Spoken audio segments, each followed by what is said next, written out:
the following presentation of the National Football League.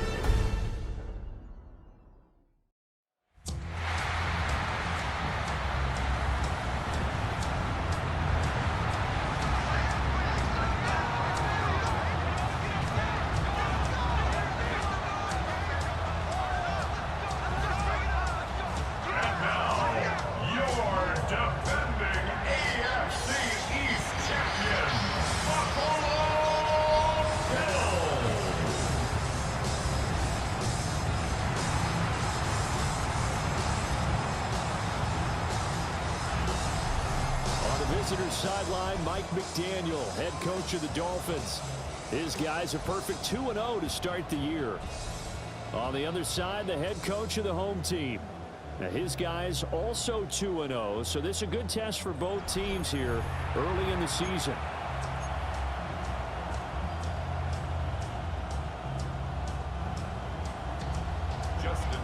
Just about set for a start. Happy to have you with us, and we are underway here on Thursday Night Primetime.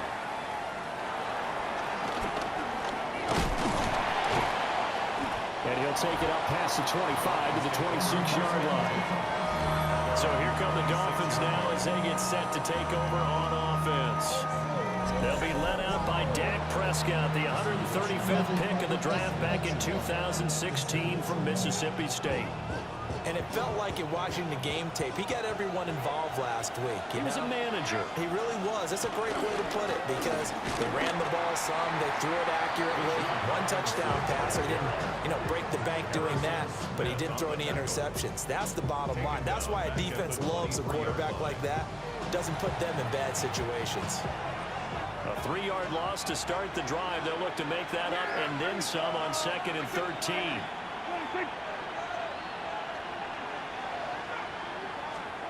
Now Prescott. He gets him to Cooks.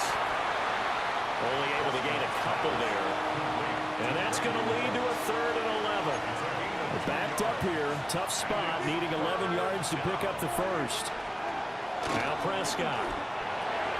He finds Robinson. And he's taken down, but able to slip across the 35. That one good for 13 and a Dolphin first down. First down, Miami.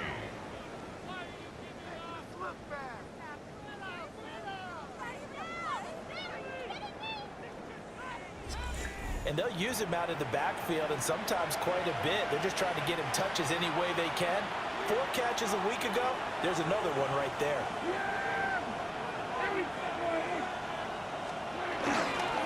On 1st and 10, it's Robinson. And he stopped immediately there. The numbers in last week's ball game for Robinson. 25 carries, 120 yards, and a touchdown. Well, obviously, he didn't have a great deal of time between games, having to turn around on a short week and get ready for Thursday night football. But he said in pregame, he was feeling pretty good and felt more recovered from last week's contest than he would have expected. Didn't seem to think this short week was going to affect him much as he chases a big performance here in prime time. After an incomplete pass on 2nd down, that'll leave him trying to convert on 3rd and 9. Here's Prescott. And they take him down. The Bills get to him. Daron Payne able to record his 5th sack of the season. Tell you what, he did not have much time there to scan the field before he was ducking and covering. Did it appear to you, as it did to me, that the defensive front won their play really quickly? Meaning the guys in front of them had almost no chance to block them. They were on him in a hurry. On is the punter Townsend as he gets this one away. It'll be a 39-yard punt, no return. And the Bills will take over the football with a 1st and 10. So out comes this offense to take over for the first time. They'll be led out by a former Pro Bowl quarterback out of the University of Georgia, Matthew Stafford. Truly one of the tougher quarterbacks in the league is willing to do whatever it takes to win. and plays through a lot of adversity and continues to do it at a high level in his high 30s. Trying to make another run to the Super Bowl here in his 17th season.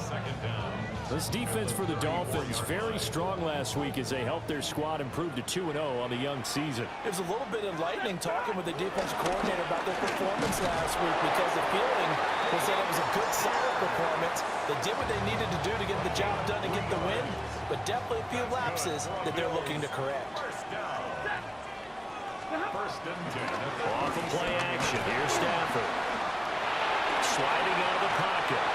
Well, he was hit as he threw it there, and that one winds up incomplete. The Bills hit 2-0 here to begin the season, and they come in feeling pretty good after back-to-back victories, CD. And I thought that they played pretty well last week. Their execution, their discipline, their resilience, all on display in that victory. And he takes a shot on the release as this will be incomplete. They come up to the line now facing a 3rd and 10 after the incompletion. 10 yards to go. Now it's Wilson. And he'll be taken down, but not before he works it past the 50. 15 yards that time, and a Buffalo first. And the Bills, first down. First and 10 at the 47. So he turned to a trusted, familiar face in that 3rd down situation. It paid off. Yeah, you go to your veteran receiver in that spot, so you can't underestimate him when he's on the field defensively. Make sure you know where he is because he understands how to get open in key situations. You talk about this Miami defense. Well, this unit, very tough to throw against, currently 2nd best in the NFL. Definitely going to need to be physical with these receivers, whether that's right at the line of scrimmage trying to jam them and bump them off their routes, or when the ball arrives and you go ahead and put your shoulder into him and try to knock it loose. And he's going to be touched down, but he's got the first down. So from the 36 now, 1st and 10. Here's Pierce on the counter. And not a lot of daylight, not really any daylight inside as he's going to be stopped right at the line of scrimmage. Brings up 2nd down. 2nd and 10. 36-yard line. Back to throw, Stafford. He sets up the screen to Jones. 5 yards, now it's 3rd and 5. We're scoreless after 1.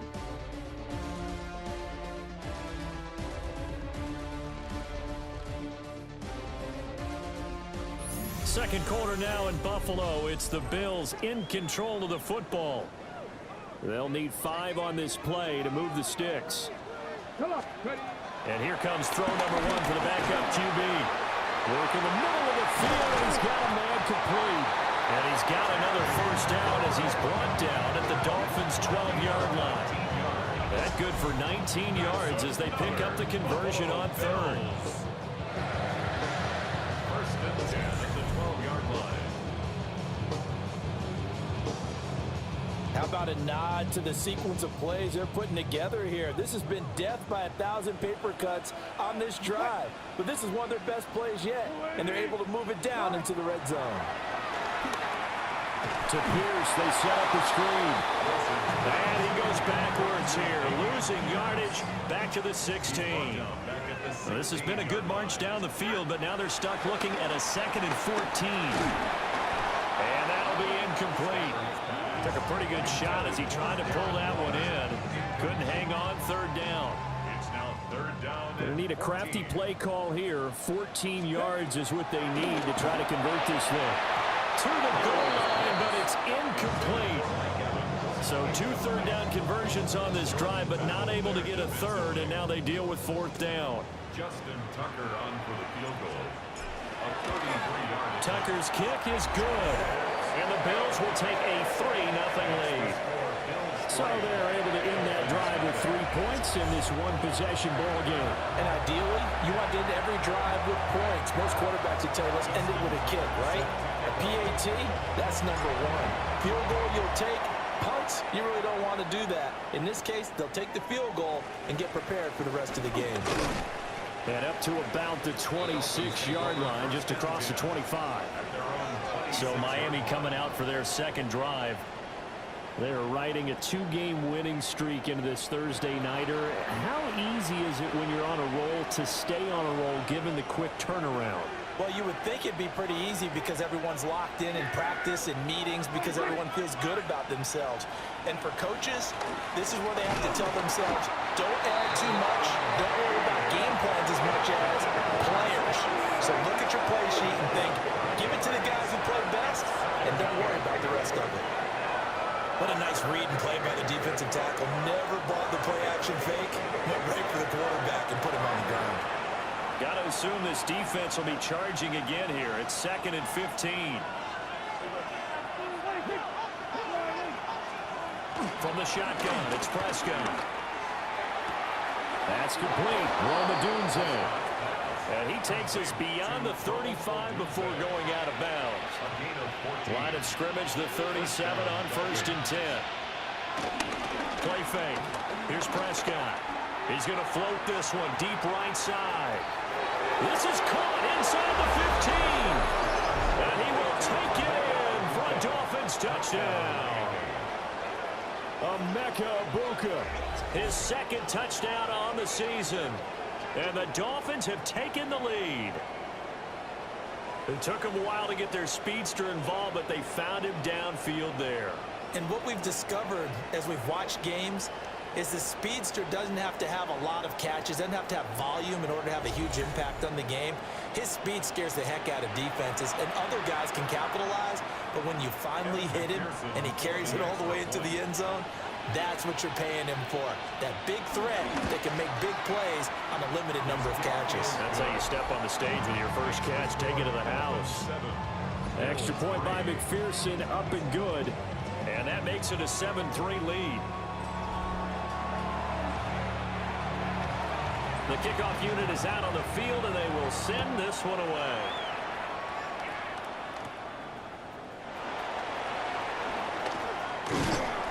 And he'll be stopped up at the 25. So here come the Bills out for their 2nd drive. Now, early on, you know, Charles, every game could be called a measuring stick game. But I think when it comes within your division like this, it's a measuring stick game with a little extra intrigue. I would agree with that totally because all division games have a little extra to them. But I like where this game is situated because at this stage of the season, it has that little extra juice. But at the same time, it's not a make or break if this were, let's say, week 15, 16, somewhere in that neighborhood. And the pressure gets to him and brings him down. Stafford is sacked. It'll go in the books as a 7-yard loss on the sack, and it's 3rd down. We'll see where they go for this play call. Obviously tough in this spot, backed up. Now on 3rd and long, they'll look to throw. Wide open receiver complete. And he gets this to the other side of midfield across the 45 before going out. So now 1st and 10 as they've crossed into Miami territory at the 43. This a quick slant, and he's got Terry McLaurin. So give him 5 yards there on the pitch and catch. And it'll be 2nd down. Now it's Stafford. It's caught by Mike Evans. And he's got a 1st down as he's going to be taken down. But a very nice pickup there just in front of the 2-minute warning.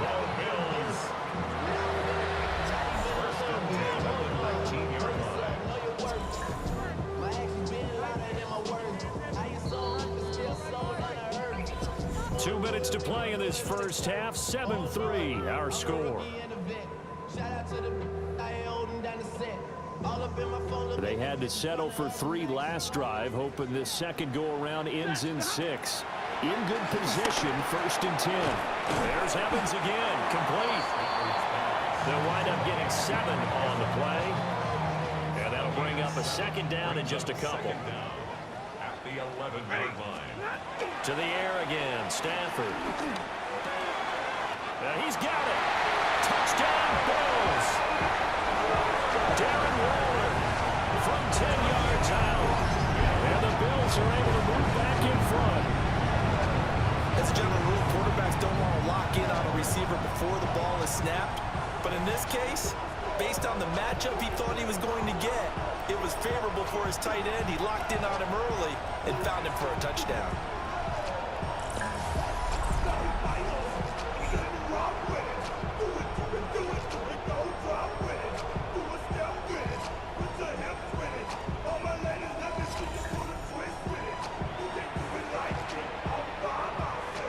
Justin Tucker for the extra point. And it's through, and that makes the lead 10-7. So that drives 7 plays in length. And it concludes with a touchdown reception by Darren Waller.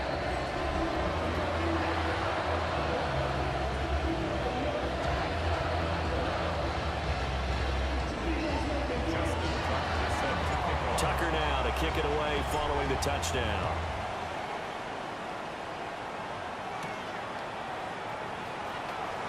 Spins by. And he'll go down as this drive will start at the 25-yard line. Out comes the Miami offensive unit now. They get set to take over. And you figure, Charles, they have enough time here in the first half, more than a minute, to put a drive together, at least get them in position to try a field goal. Yeah, they've got all 3 timeouts at their disposal, so I'm actually thinking bigger. With those 3 timeouts, that amount of time on the clock, I'm thinking about trying to get a touchdown and settle for a field goal. That to the sideline and incomplete. Boy, they're going to say there's a receiver in the area. That was close to grounding, but it's second down. Prescott now. A throw out wide, going to be incomplete. And they approach this drive with a lot of confidence after the last one ended up as a touchdown. But incompletions on their first 2 throws has them huddling up and trying to figure out a big play here on 3rd. Oh, Prescott stripped. Now this is picked up by the Bills. So they take over not only in enemy territory, but in the red zone at the 16-yard line. He was under duress, surveying, trying to find somebody to get the ball out of his hands. In the meantime, the defense, they took it out of his hands. And when the ball snapped, I know exactly what the defense is thinking. Get a sack, put him on the ground. But when you can also knock the ball free while doing so, oh, there's the bonus for you as a defender. Here's the Buffalo offense now as they get set to take over here. And now following that turnover, they've got an opportunity here to try to cash in with good field position before intermission. He completes it to Evans. And he'll take it into the end zone for a Buffalo touchdown. Mike Evans, a 16-yard touchdown. And the Bills are able to strike quickly to add on to their lead.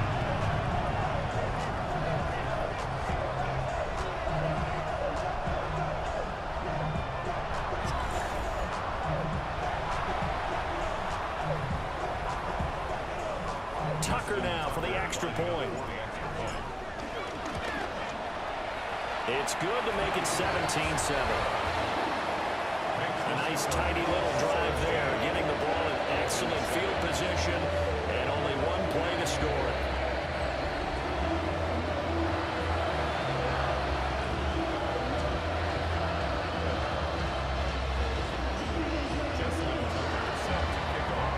Tucker now to kick it away following the touchdown.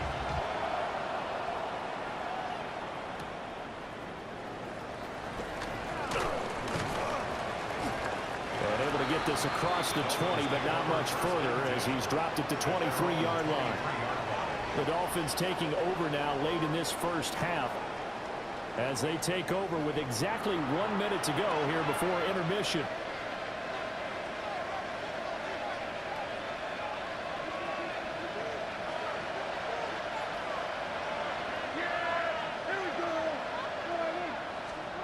Prescott to throw it. A pass complete to Adunze. Now the Dolphins going to burn the first of their timeouts as the clock will stop with 55 seconds to go until halftime. A 1st and 10 here, and you know, if they could just get 3 out of this, something about whittling it to a 1-score game and a half that might provide a psychological boost. Now a 2nd and 10. Brings up 2nd down at the 34-yard line.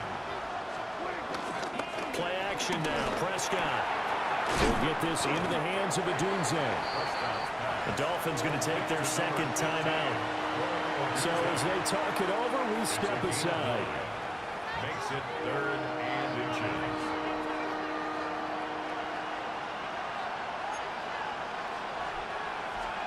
Prescott yet again. That is caught. And he is going to have the Dolphins first down, and he'll have it by plenty as they're able to keep the drive alive on 3rd and inches. Now the Dolphins will use the last of their timeouts as they'll stop it with a little over 30 seconds to go in the first half of play. Nothing open downfield. He keeps it himself for 11 and a first down. Again, 11 on the play. First down, Dolphins. And now the clock will stop as he's able to get up and spike it here. Here's 2nd and 10.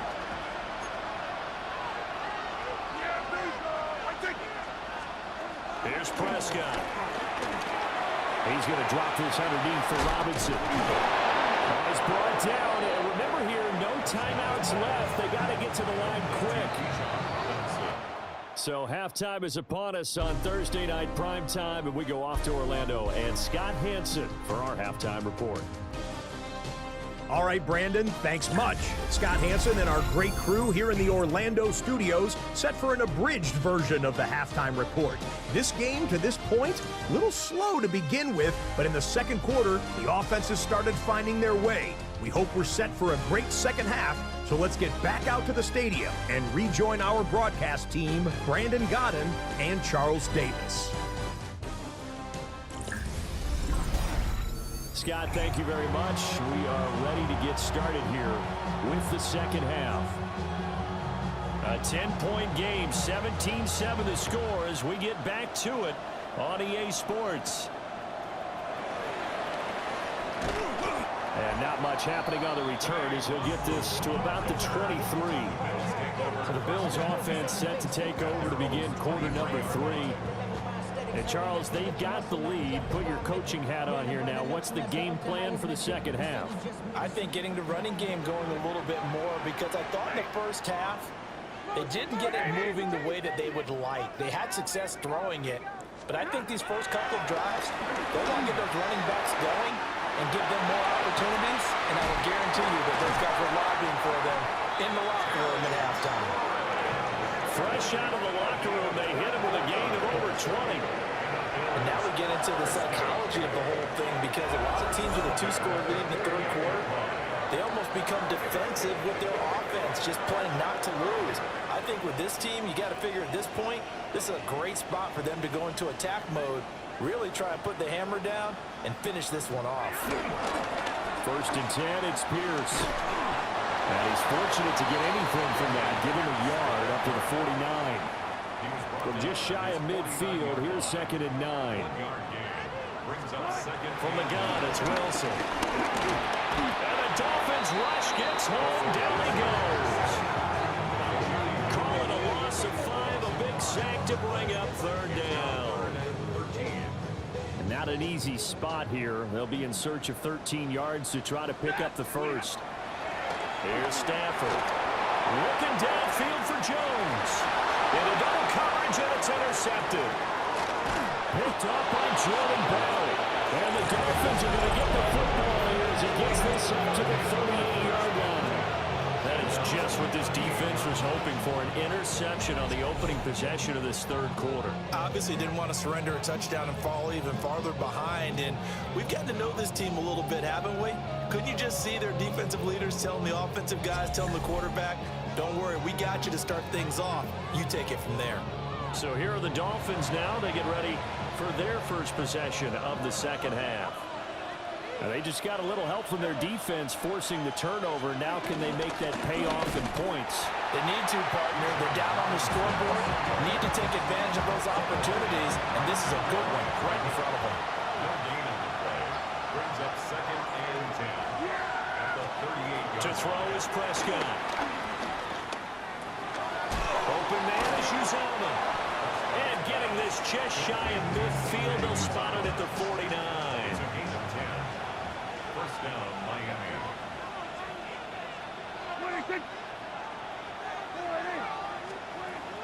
Prescott off play action. Throw left side complete. That's Pearson. So 5 yards here, 5 on the play. It's a gain of And it's 2nd down. Brings up 2nd and 5. At Off the play fake, Prescott. This one complete to his fullback out of the backfield. A 5-yard pass on the heels of a 5-yard run. Good enough for the first.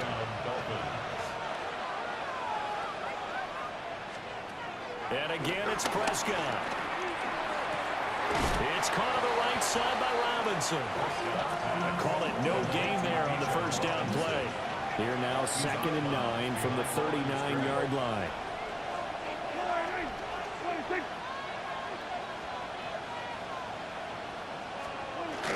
Hand off to Robinson out of the shotgun.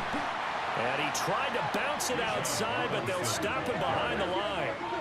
It goes as a loss of 6. And now 3rd down. Tall task ahead of him here, needing a full 15 yards to move the chains. Prescott.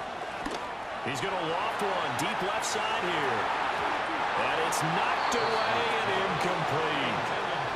Shaquille Griffin knocking it away that time in coverage. The Dolphins will send out the punter now, as he'll punt it away for the 2nd time. And that will skip out of bounds right at about the 18-yard line. Buffalo offense back out ready to go. Now they've got the lead here getting late into the 3rd quarter. And the passing game for them, it's been terrific. We've seen that, but the rushing game almost non-existent. And with the lead and trying to finish this game off, they need the running game to come back to life. They need to get sparked that way, take some time off the clock, and keep the ball away from their opponents. Well, thanks for joining us here on a Thursday night in the NFL. 3rd quarter, 2nd and 10 coming up. They'll try and set up the screen. It's complete. They'll get only 3 there, so it leaves them with a 3rd and 7 ahead. Good reactions there defensively. That screen was a little slow in developing, and they shut that one down with little gain. Now Stafford. The Dolphins get there this time, and they bring him down. It's a loss of 10 on the sack, and it leads to 4th. The Bills send the punter out. And the way this offense has moved the ball, he hasn't been needed till here in the 3rd. 4th quarter coming up here on Thursday Night Primetime.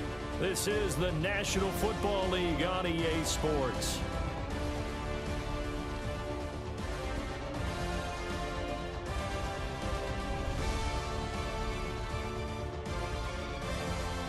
Back now in Buffalo.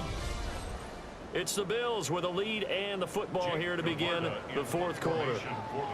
The Bills send the punter out as the drive goes backwards, so he's on to punt it away. It's fielded at the 45. It's a return of 4 following a 42-yard punt. And this offense takes over in great shape right at the 50, 1st and 10. Looking to put a drive together.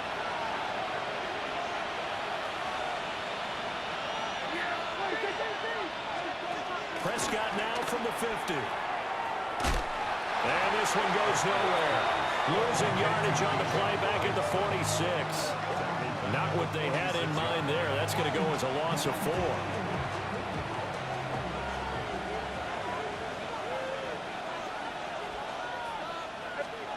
Here's Prescott.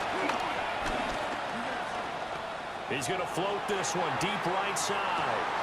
And this one nearly intercepted. Boy, that would have been a great time for their first pick. But instead, it's 3rd down. It's 3rd down and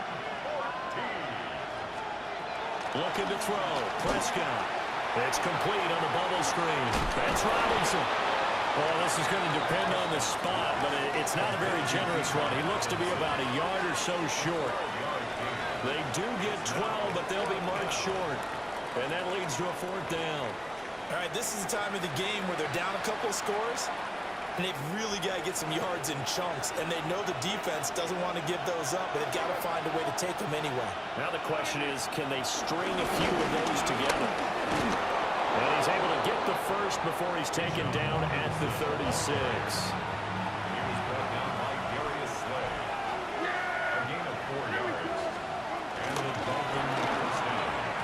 Throwing quickly there, but it's incomplete. Intended After the incomplete pass, here now is 2nd and 10.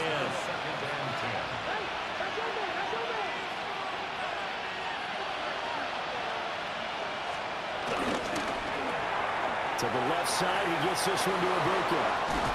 And they'll have it in the red zone before he crosses over out of bounds. So here's a 1st and 10 now, down inside the 20. Gain of 16 yards. First down, Miami.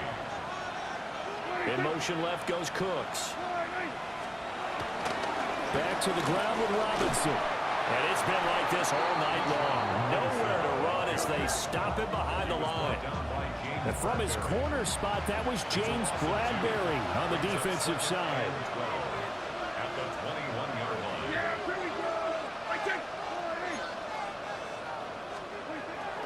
Play fake. Here's Prescott. Out to the flat. That's complete to his running back. And he will lose yardage here back at the 23-yard line. Back at the 23-yard line.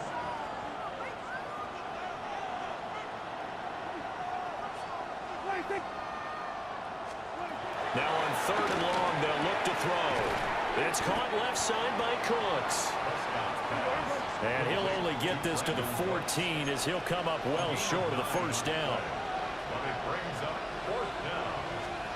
Desperation time. Prescott on 4th. That's to his running back, complete. And he picks up the 1st as he's able to take it down to the 7-yard line. First and goal, Miami. Cooks will come in motion right. They'll run. This is Bashal Tootin.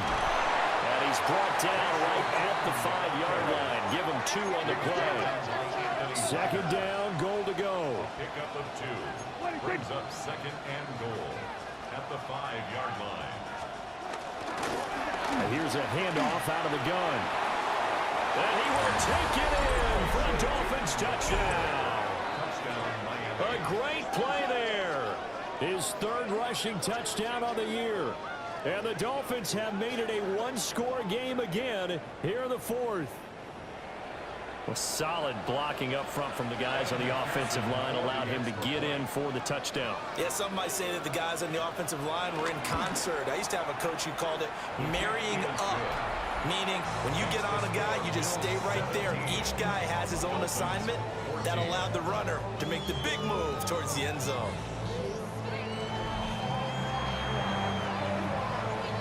So just a 3-point game now as they send this one away.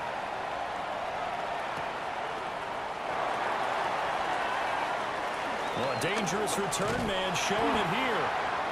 And a great return, solid field position. He's up all the way to the 45-yard line. So here are the Bills to take over. They've won 2 straight, and they lead this one as well as they come up on 1st and 10. They'll start on the ground with Pierce. And he gets forward up the middle, but only for a couple. It'll be 2nd down. 2 yards on the pickup. It's 2nd and 8. 3 points separating these two sides with 2 minutes left to go in the 4th. So it's Bills football here as we get you reset. They've got a 2nd down now as they search for a way to get this one to the finish line.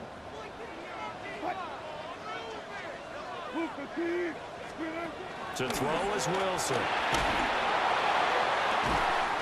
He completes this one to Terry McLaurin. And he'll go down, but not before getting this inside the 30. So they'll, of course, decline the pass interference there and wisely take the yardage. And I think defensively he's saying, I was getting away with that in the 1st half. Why are you making that call now? But to me, that one was pretty easy to see. I don't understand what he's upset about. I think it was the correct call. And now with 1:52 to go, we get another pause in the action. A timeout here defensively.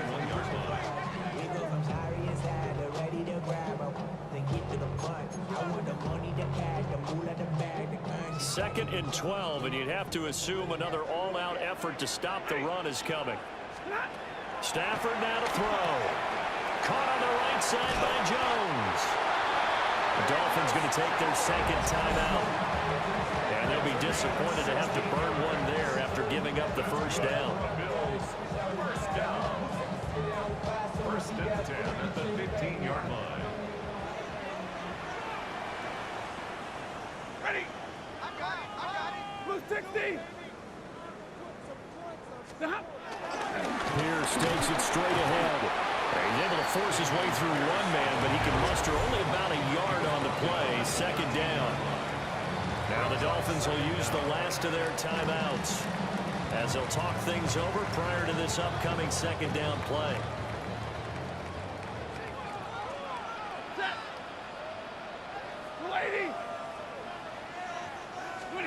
Now Stafford. Out route looking for McLaurin. He's got him. And he will have a Bills first down, and that should be that. It's all pretty simple sometimes, isn't it? Go where the defenders are not, and he does exactly that. Makes a nice catch to move the chains. Defense, got to find a better way of accounting for the shorter routes that are being run against them. It's first and goal, and a late touchdown at this stage could officially salt this one away. That one looks like he'll throw here. Escaping the pressure right. That is intercepted. Picked up by the Michigan man, Jabril Peppers. And the Dolphins are going to take possession here. It's a touchback, and they'll take over at the 20-yard line.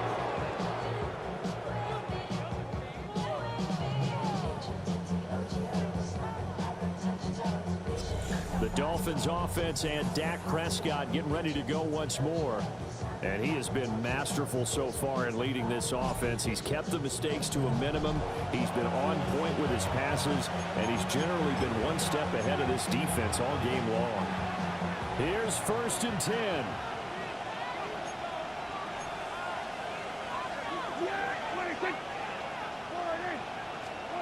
Here's Prescott. Connects with Kittle underneath. They'll come up now on second down. A 2-yard gain brings up second down. And with 45 seconds showing, he spikes the football.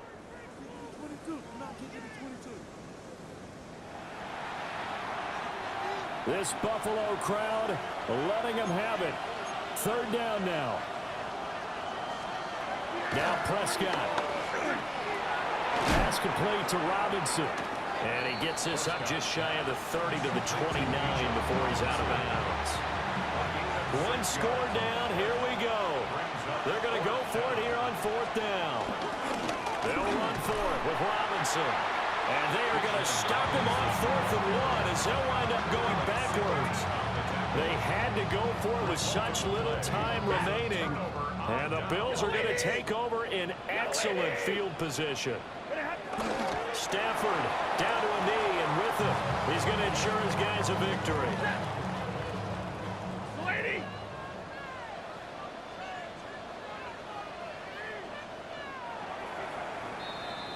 So it's a victory here for the Buffalo Bills, and it was a bit of a strange game. They were held scoreless through the entire second half, but their first half output, that's enough to carry them to victory. And that's an odd game to watch, isn't it? Because when we saw the output in the first half, you think to yourself, okay, they've got something working here. They know what they're doing. They'll continue that along. But instead, it's goose eggs in the second half. Fortunately, enough of a cushion and enough defense to carry them home. So for the Bills, it's an ideal start as they move to 3-0 now on the young season. And they'll get another home date next week as the Saints will come to town. Meanwhile, for Miami, they suffered defeat for the first time as they dropped to 2-1. And they'll get a chance to redeem themselves at home next week. I'm Brandon Gaudin. Certainly have to thank Charles Davis, my broadcast partner, and our entire crew. We'll catch you next time right here. It's the NFL on ESPN.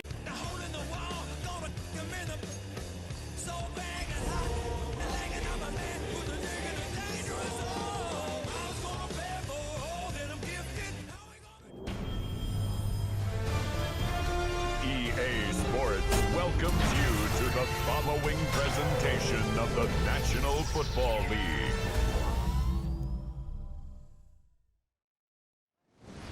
Tonight's the night for football, everybody. The bright lights are on, the stage is set, and the crowd is ready. It's Monday Night Primetime on EA Sports. Straight ahead with a nationwide audience tuning in. It's a Monday Night Primetime showdown between the Minnesota Vikings and the Chicago Bears. On the visiting sideline, look at the head coach of the Vikings. This guy's just about set to go in this one. Opposing them, that is Ben Johnson, head coach of the Bears. This guy's more than motivated for this contest, ready to take the field here at home.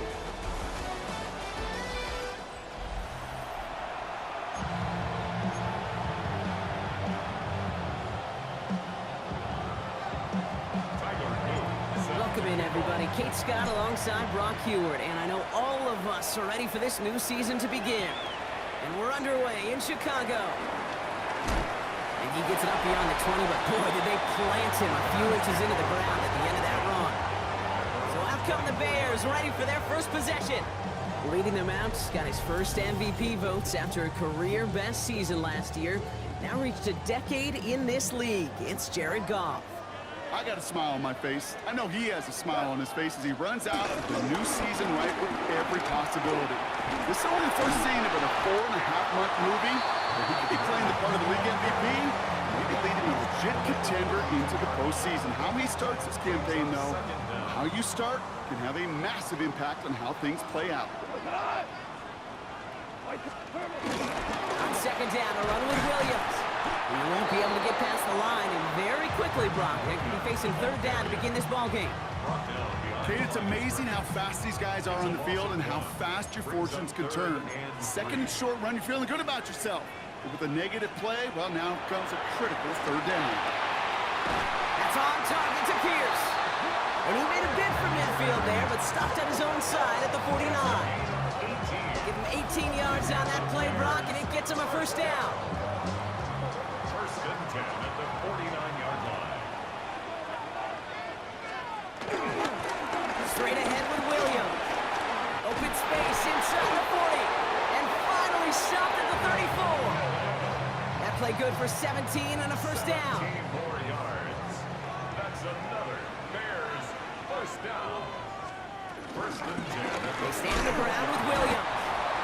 And he's going to manage a lone yard on that drive up the gut. Josie Jewell making that stop. Last run, not a lot of help, Brock. 9 to go now on second down. That one falls to the turf. Couldn't hang on. It's incomplete.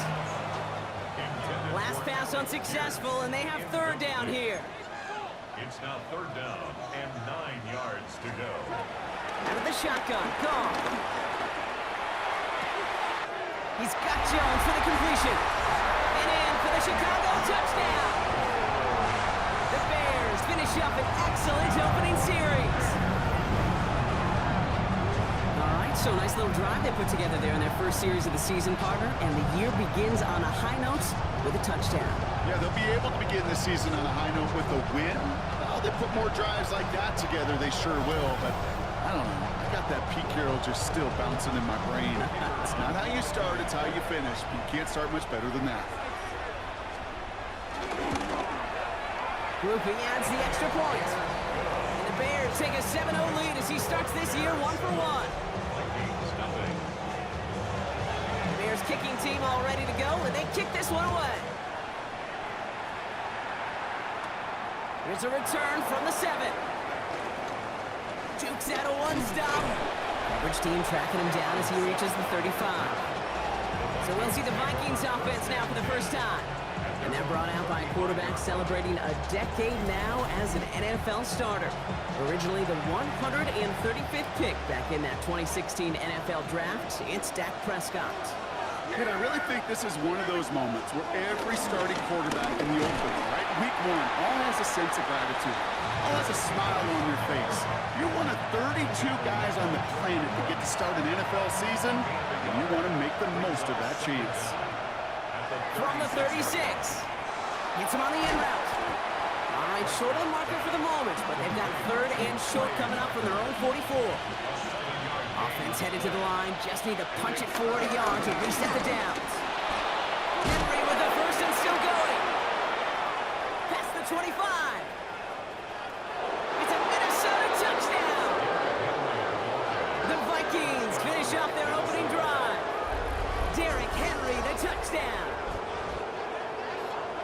You know, Kate, I think one thing we've clearly learned about the analytics of this game at the NFL level, explosive plays matter. And to get one on the opening series, that has got to feel good for this offense.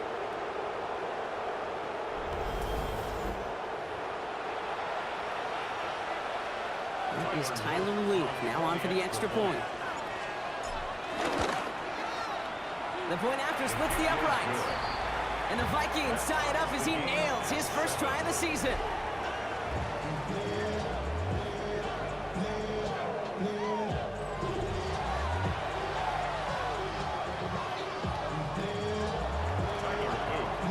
So we've got a tie ball game now as they send this away.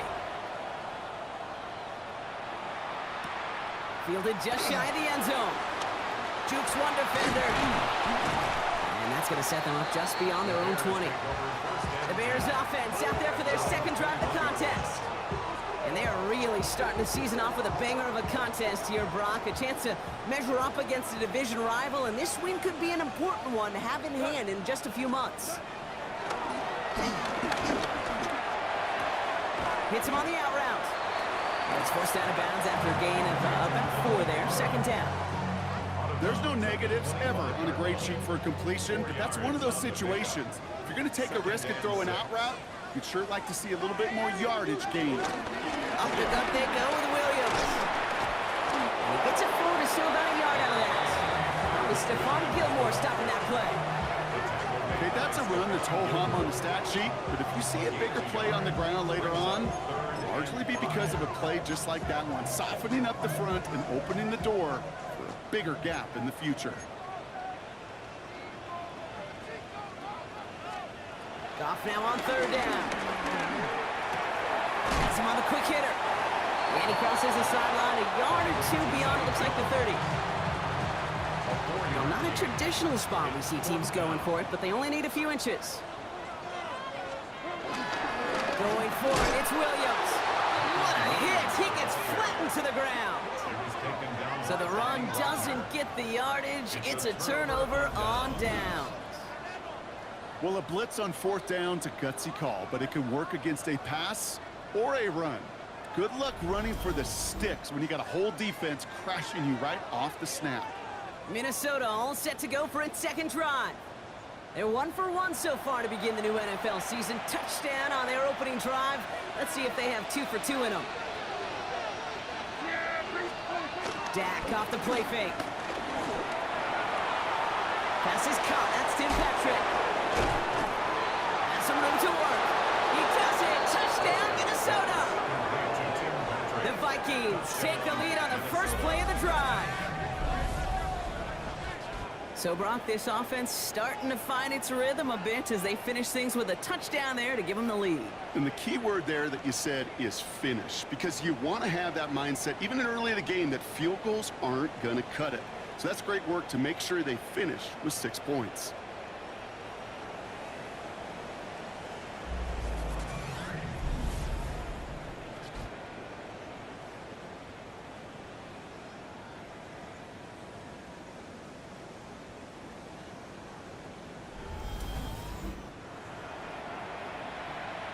Kicking team on to try the PAT. Extra point sent right down the middle. And the Vikings take the lead here, 14-7 in the first.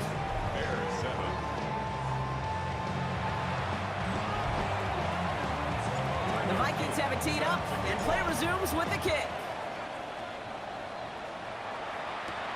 This one's fielded at the 4-yard line. He's brought down just inside the 25. The Bears offense now heads back out to the field. Their failure on fourth down was answered by a touchdown, so they're really going to need to rebuild some momentum as they take the field once again. There's Goff on 1st and 10. Likely's got it right side. And they blow up the opening play of this drive. I love the aggressiveness from this defense. All right, here we go. 2nd down.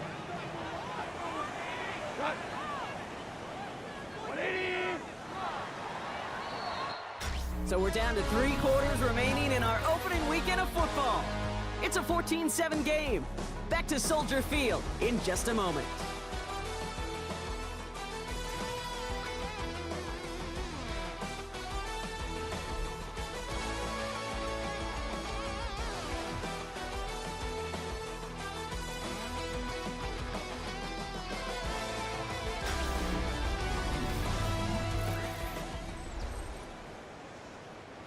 We're back and all set for the second quarter. Bears football.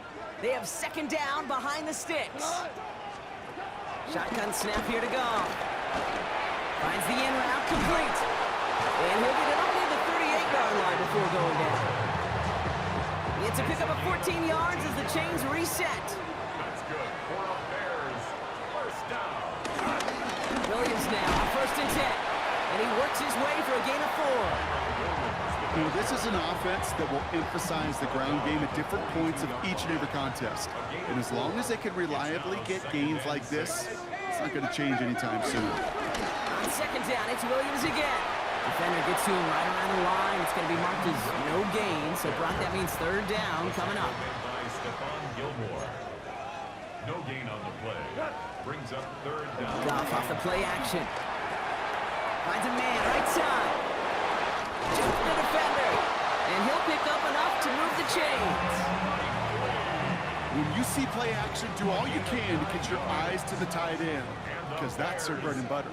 That play action gives him time off the line, helps chip a rusher, or even helps sell that fake. And then when he releases, he gets out, he gets some leverage.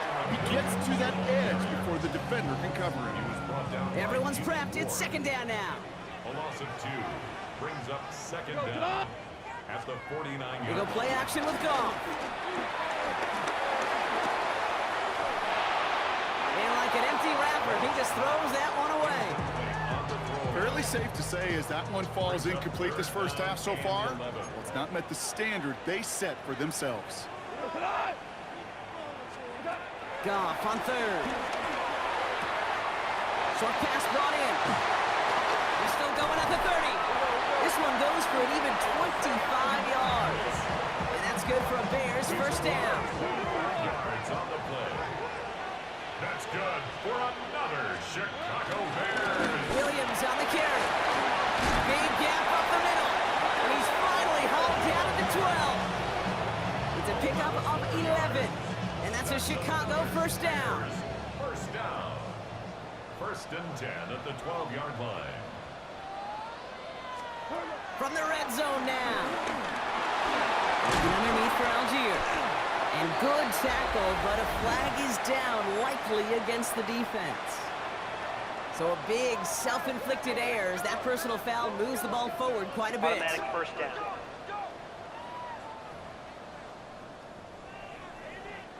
So now, following the penalty, it's first and goal.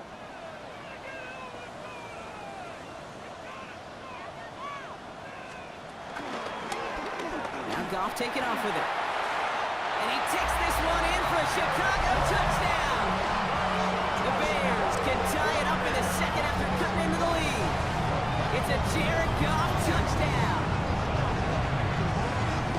My partner up here is pumping his fist after that one. That is how you run an option as a quarterback. Good read to hang on to it and do it himself. Yeah, because I could never do that, not even close. But when the defense overplays and you run that option, you get that good 2-on-1. More times than not, they will commit to the more dangerous guy, the running back. But you leave a lane, this quarterback can do some damage as well. That one splits the uprights. And the Bears tie things up at 14. After that play, we see some concern from their guys on the field. And now we know why. One of their best players was hurt on the play and is getting worked on. Now after tying this game up, they're all set to send her away. And that one hit the landing zone first and then into the end zone. So it's going to be a touchback out to the 20. The Vikings and wide receiver Tim Patrick set for another drive. And after the impressive drive we just witnessed, you gotta imagine that they are hoping to respond with something similar. Yeah, and I don't love to use the word can't, right? But this can't be a 3-and-out for this offense right here. They got to give their defense a chance to catch their breath and turn some of the momentum in the building. First down, here's Dak. Into the hands of Tucker, complete. And he'll get it out to the 34 before he's tracked down.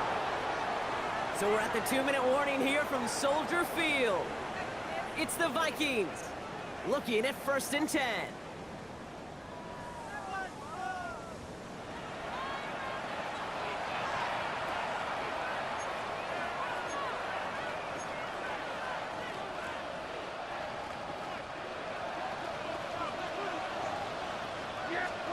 Prescott here from the gun. Escapes the pocket. And he's short of the first after a mild gain. Vikings out of the hurry-up need everyone back to the line. A 6-yard pickup brings up 2nd and 4. Shotgun handoff now to Cook. No luck there. Ran that one right into traffic and went nowhere as a result. It's going to be 3rd down. Big man up front said, not in my house. Let me tell you, Kate, once you're in the grasp of one of those big old fellas on the D-line, you're done. They would say it on the East Coast like this. It's over. Over. And he's tackled with the first down yardage. It's a gain of 6. Dak now from the gun. First down. Good strike downfield to Kelsey. And he takes it in for the Minnesota touchdown. The Vikings get some late points and the lead. Travis Kelsey, the touchdown. And that right there, Brock, is a touchdown I think our fellow broadcaster Greg Olsen would be proud of. A big strike to the tight end that I don't think a lot of receivers could have pulled off and make it look as easy. You know, a lot of times you're splitting hairs talking about the differences between tight ends and receivers at this level because a lot of those guys, they work the same route tree and they move with the football, well, just like their receiver teammates. And they can score some lengthy touchdowns too, just like he showed off. That one right down the middle. And the Vikings break that tie and now lead by 7. Bears 14.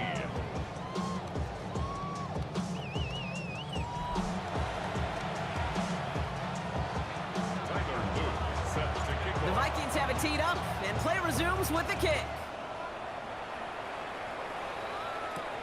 On the return, here's Jones. He's stopped on the run back at the 27. The Bears back out on offense as we see Kyron Williams again. They're trailing, but there's enough time, Brock, that they could get a scoring drive to attack that here before the break.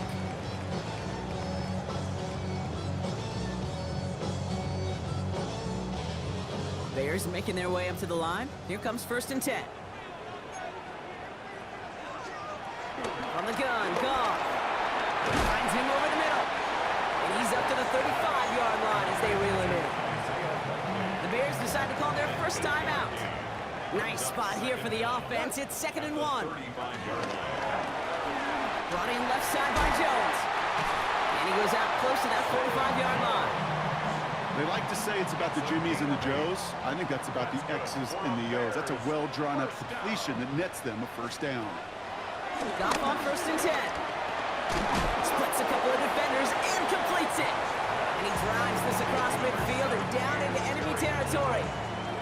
Timeout Chicago. It uses its 2nd. 2nd and 3 at the Vikings 48-yard line. Again, Goff. And the cover just too good there. Didn't find a throw that he was confident in, so just throws it away. 3rd down coming up. Brings up 3rd down and 3 yards to go. Gonna throw again. Goff. That's caught by Williams. And he's brought down after pushing to that 35-yard line. Give him 13 on that play. And that's good for a Bears first down. First down. Throwing again, it's Goff. That's McLaurin on the quick slant. They drop him with a big hit. At least he's able to hold on for the game, but boy, Brock, what a shot. Halfway to the marker, it's 2nd and 5. Final throw before the break. Caught near the goal line. And he will not score, but that does send him up, Brock, with 1st and goal, less than a yard away from the end zone. Okay, Kate, thanks very much. What a start to the 2025 season. Full slate of games, Sunday of week 1. Let's get to it. Our look around the NFL starts now. We begin at Highmark Stadium. It's the Bills at home for a big one. The divisional round rematch with the Baltimore Ravens. And it's LA's leading receiver as a rookie last year, Ladd McConkey. He's going to run a deep route, look it in, and he's gone.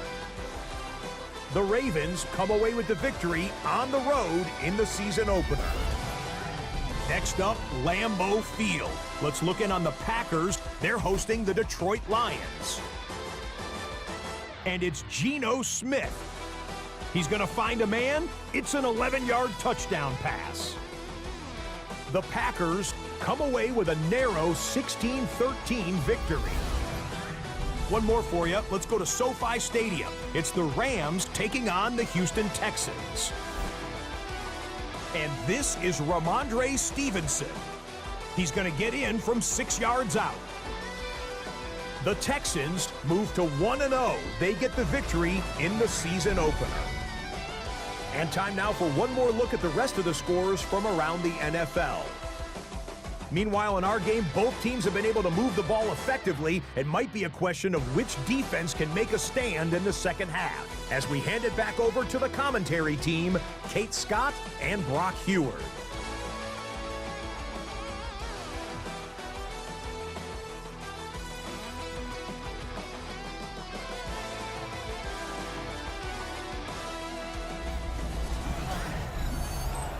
Thanks so much for that look around the league, Scott. Now let's turn our attention back to this one as we get set to begin our third quarter.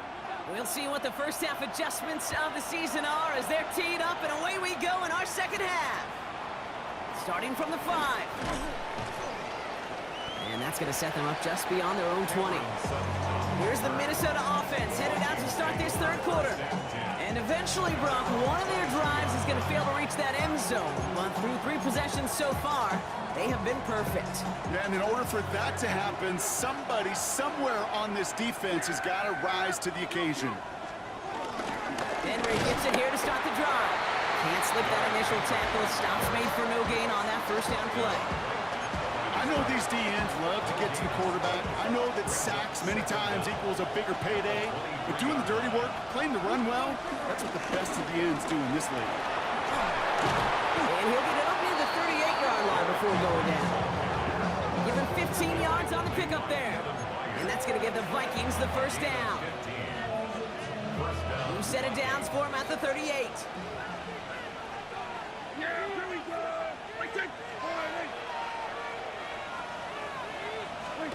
Off the play fake. It's going deep behind the line. Oh, the ball is out. Oh, they got it back. They can try and salvage something. All right, so they retain possession, but they're going backwards, Brock, after they put it on the ground.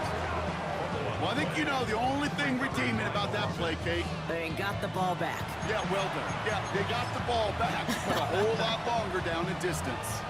Still their football, but need to make some progress here. This is second and long. Working out of the gun, it's Prescott. Forced out to his right. Cut for big yards on the right side. And he's brought to a stop after he found plenty of room to run. I may love watching a great thrower, but I love watching a well-done route too, Kate. Make that guy think you're trying to stack him only to drop your hips and cut right inside. Some good work to help reset those chains. They give to Henry on the inside handoff. And he'll cross the 50 and start pushing onto the opposing side of the field. 4 yards on that first down run. Here's second and 6. Play action, Prescott. Buying some time left. A lot of mass on the move here. Breaks through, and he might break away. And this one's brought to an end well downfield from that line of scrimmage. From a great throw to a nice route and catch to moving the chains, there wasn't a whole lot not to like about that amazing play.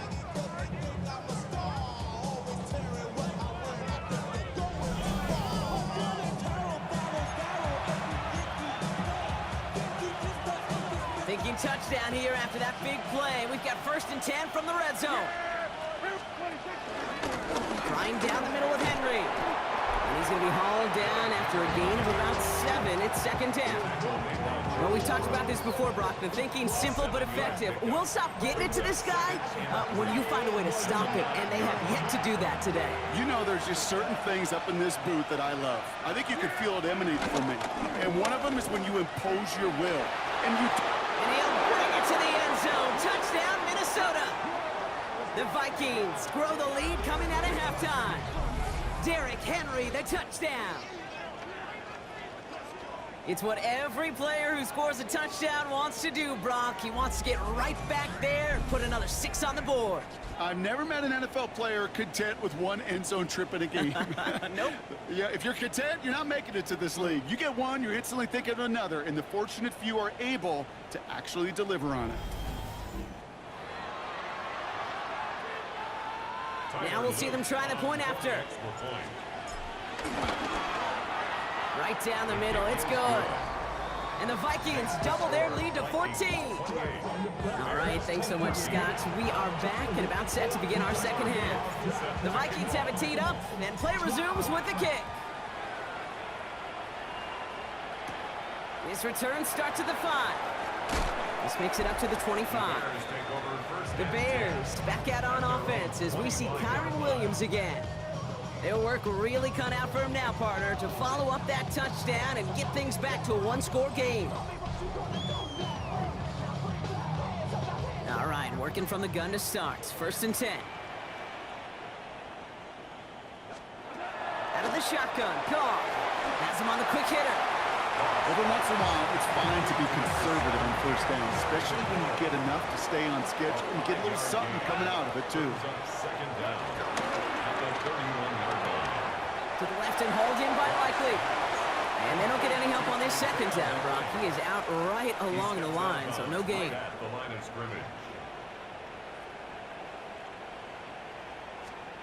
Goff now on 3rd down.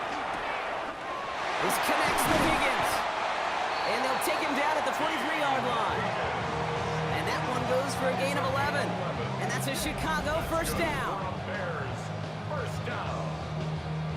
1st and 10 at the 43-yard line. Sure seems like he knew exactly what he wanted, and he got it, going right where he wanted to with the ball off the snap. We go tonight. Off the play fake, here's Goff. Throws off the rip, but it's incomplete. His first target doesn't lead to his first catch. So that brings up 2nd down. It's now 2nd and 10. Throwing again, here's Goff. Screen here for Williams. And they're all over that screen, Brock. Didn't even get back to the line of scrimmage. Okay, that's one of those situations as a quarterback that on my grade sheet, that's a negative. That screen was ambushed by the defense, and you've got to throw it away. Just find a way to put it at his feet and not create a negative play for your offense. Not on the same page with his tight end. And that brings up 4th and long. Chicago brings out the punting unit. And no doubt he wants to get his season started with a good one here. Begins his return at the 16. And he's getting nothing on that return. They wrap him up almost at the exact spot that he fielded that punt. Chance here for one final play before the end of the quarter. Working from the pistol, Prescott. Complete, Derrick Henry. And he's going to be brought down up at the 28-yard line. All right, we reach the final quarter of Monday Night Primetime. This one not out of reach quite yet, but it is a 2-score game to begin the 4th.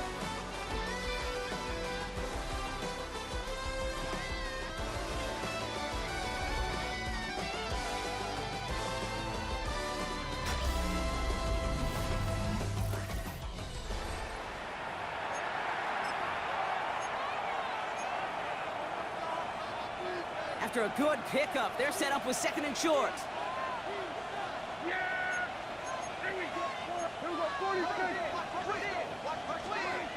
From the 28. Complete to Henry on the check down. And he'll pick up enough to move the chains. Play like this, that's exactly where you want to get him the ball. Right on the outside, where he's got the space and a lot more room to work. On 1st and 10, it's Henry. Running there full steam ahead, but he ran out of steam pretty quickly. No gain on that one. Stopped right at the line, but might as well have been a loss of yards as far as the offense is concerned. It's always humbling when you try force versus force, and the defense wins out. Along the sideline, past midfield. And he's finally hauled down at the 43. They pick up 20 yards there. And it'll bring up a Minnesota 1st down. And the Vikings 1st down. First down, here's Dak. Rolling out to his left. He can run it. And they take him out of bounds, which means his offense setting up for first and goal. Well, I think he was looking for that running lane and that running room from the very start right there, partner. Even as he worked through his progression initially, he was waiting for space to open, and then he takes advantage with his legs. And all he can get is 1 yard, ran that right into the defensive front. Okay, all right. There's a little progress on first and goal. You keep it safe, you push a little closer, and now you're set up for what you want to do on second down. Go to him again. And this time he's got it. Touchdown, Minnesota. The Vikings make it a 3-score game in the fourth. Derrick Henry, the touchdown. His third of the game on the ground. Those defensive coaches got to be hot, Brock. That was a touchdown that shouldn't have happened. That tackle should have ended it. You try bringing down one of these NFL running backs in this case. Okay, touche, partner. They see that goal line. They smell that goal line. It is no sure thing to try to bring down one of those horses before they find pay dirt. Kicking team out to try the extra point. The point after splits the uprights. And the Vikings stretch their lead to 21. Bears 14.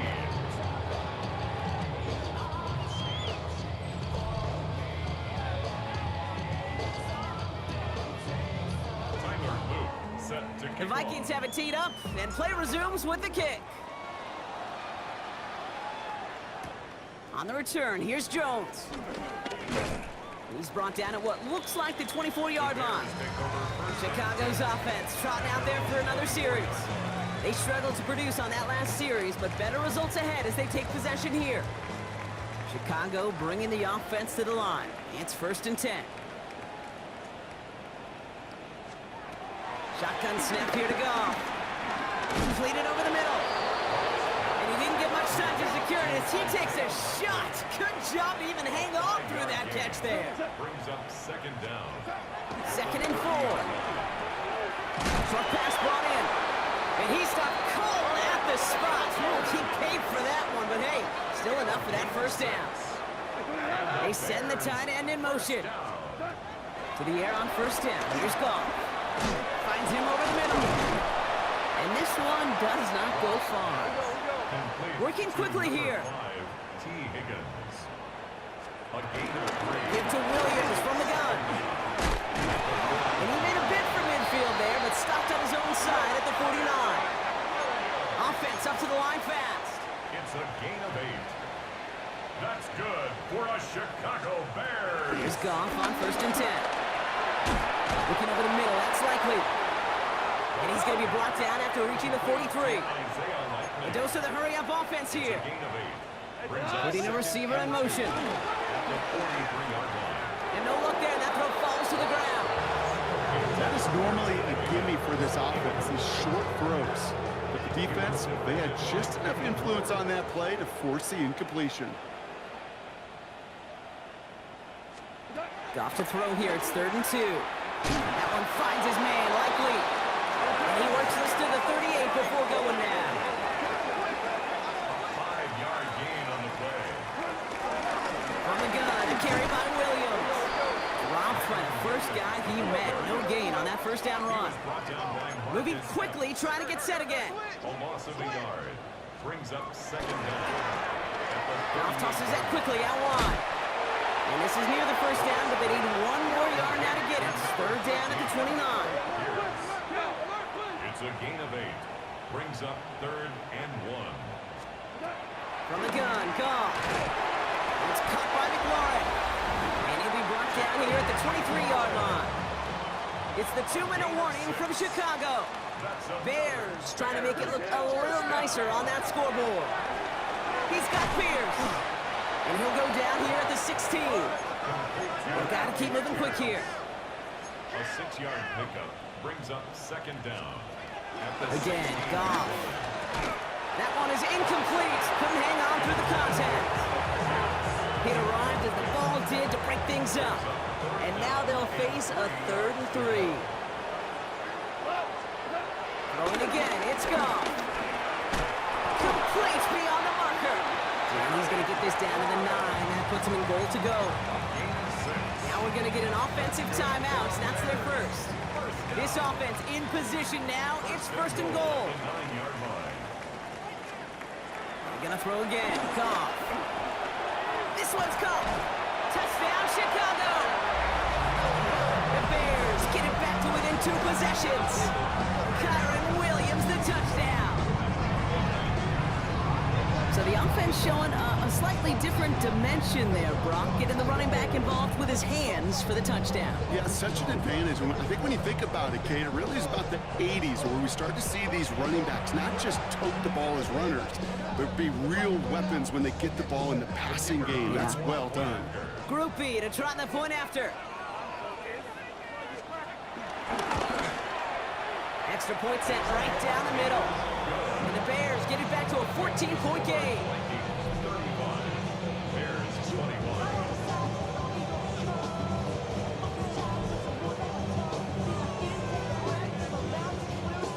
With time ticking away, they prepare for a must-get onside kick. And this is covered by the Vikings hands team. And he'll have it down to the 44-yard line.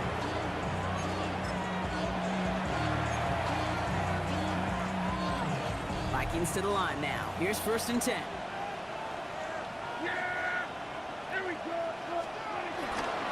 It's Henry on the counter. And he needed his 6 yards to begin this one. We've got second and 4. Timeout Chicago. It uses its second. And they'll have just one left to burn now. Cool thing about a drive starting run like that, Kate, is it really just gives you every opportunity in the playbook, whatever you want to do. But as for me, I like to reward that runner. Give it to him again and see if he can get you a new set of downs. This is Henry on second. He manages a gain of 8 there. And that's going to give the Vikings the first down. The Bears going to use their third and final timeout. That's all they had, so the offense free to start running the clock down now. They have themselves another first and 10. Another run for Henry. And it's going to be a win for the Vikings here today as they get the first down. They can take the clock down to 0 now. Every offense in this league is looking for a back who can be an athlete and a bruiser at the same time. You feel lucky if you got one. Someone who can, well, eat up space when the lanes are open. A little punishment to stretch plays when that tackler tries to meet him in the hole. And he's brought down after a tremendous effort just to get a couple of yards. He'll get 2 yards, and that brings up second down.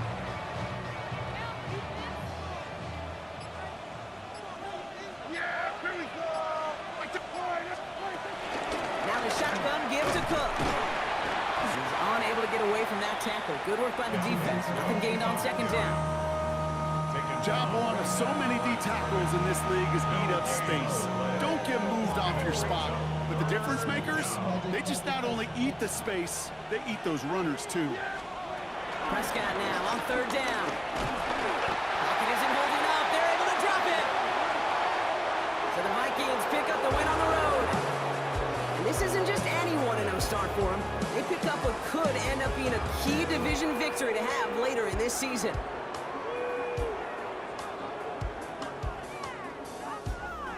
That does it for another broadcast of the NFL on EA Sports. With my partner in the booth, Brock Hewitt, I'm Kate Scott. The Vikings emerge as winners as we say so long from Chicago.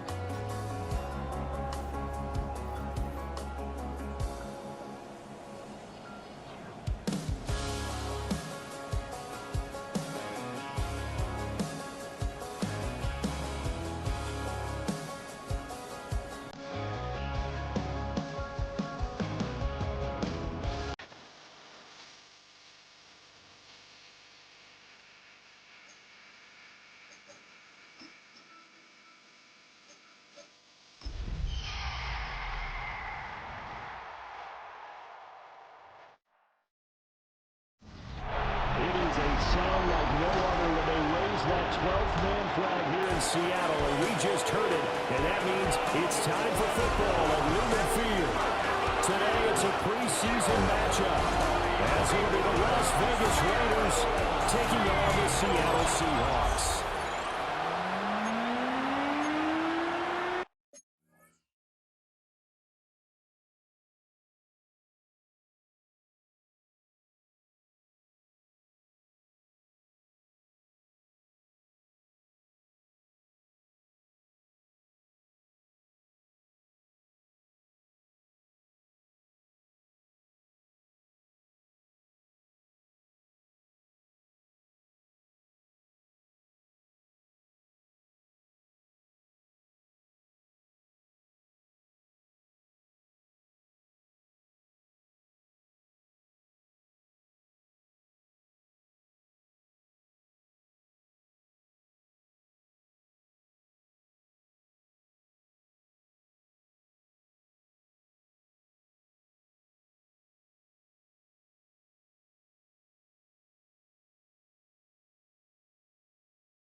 The ball on the tee. We're set for football.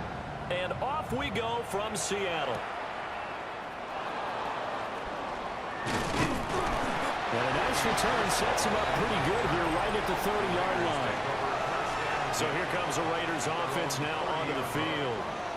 Commanding the offense will be the 7th overall pick of the 2018 draft. It's Josh Allen. And prior to last season, his team asked him to put everyone on his back and carry them to success, and he did exactly that. Now, at this point in his career, all he cares about is postseason success and finding a way to get his team to a Super Bowl. Throw right side, Wilson. And he gets this up across the 35 before he's out of bounds. Second and a couple.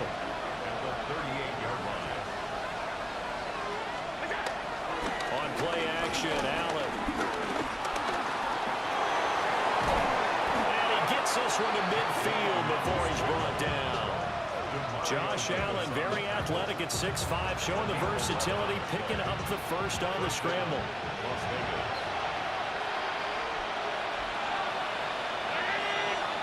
From midfield, here's Allen.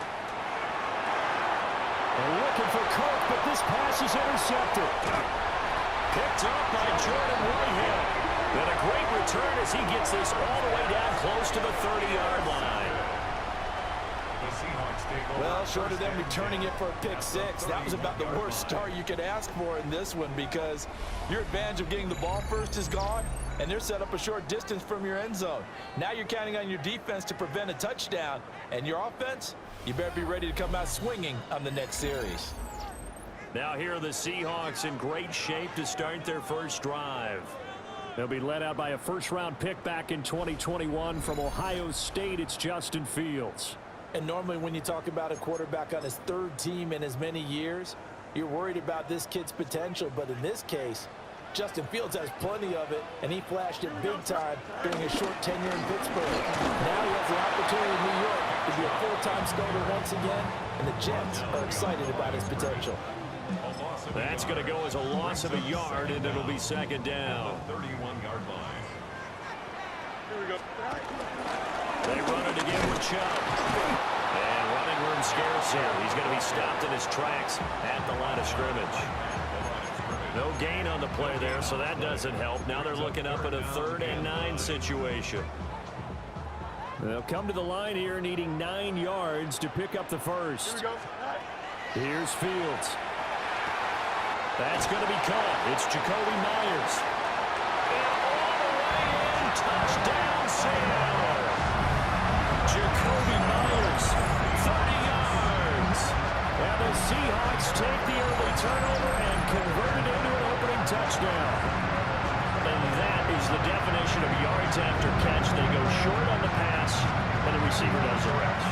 Seems so harmless, doesn't it? To throw it underneath, a short pass like that. But boy, it gets dangerous in the hands of the right receiver as he makes a move and takes it the distance.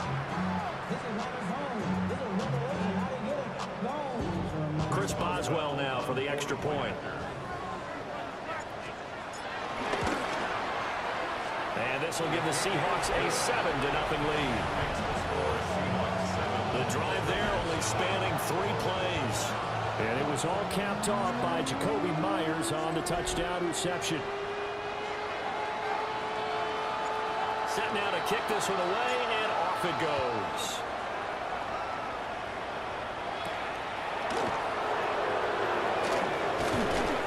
And the tackle going to be made right there at the 25-yard line.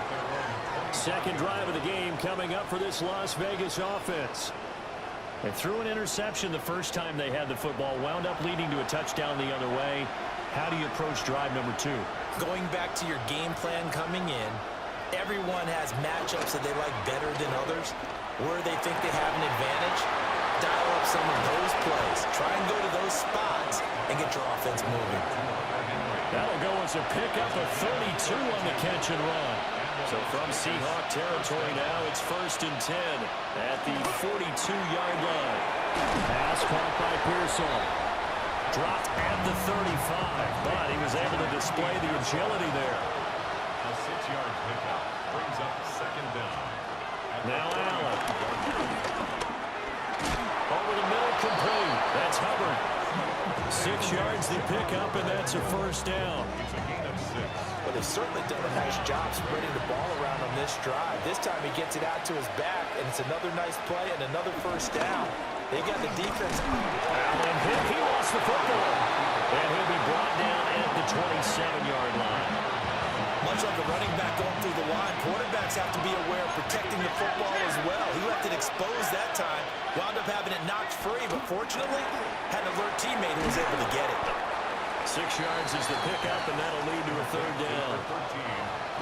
That's now 4 completions in a row. A good bounce back following the interception last drive. Certainly not letting it affect him, that's for sure. And we all know interceptions are going to happen. So the big trick, don't let it affect you going forward. Hunter Henry, a 20-yard touchdown. And the Raiders are an extra point away now from tying this ball game. Bouncing back nicely from that bad opening drive where he threw the interception. Drive number 2 leads him right down the field and into the end zone. So obviously his confidence was never lost, and that's a good thing to see. Great quality to have, and you absolutely must maintain that as a quarterback. But I have to think that they're probably still on the script that they prepared for this game. Just the second drive. They've worked on these plays all week in practice. Put them to good use on that one. Extra point splits the uprights. And we are tied at 7. So that drive 6 plays, 75 yards. And it winds up in 6 points for the Raiders. So all even at 7 now as they kick it away.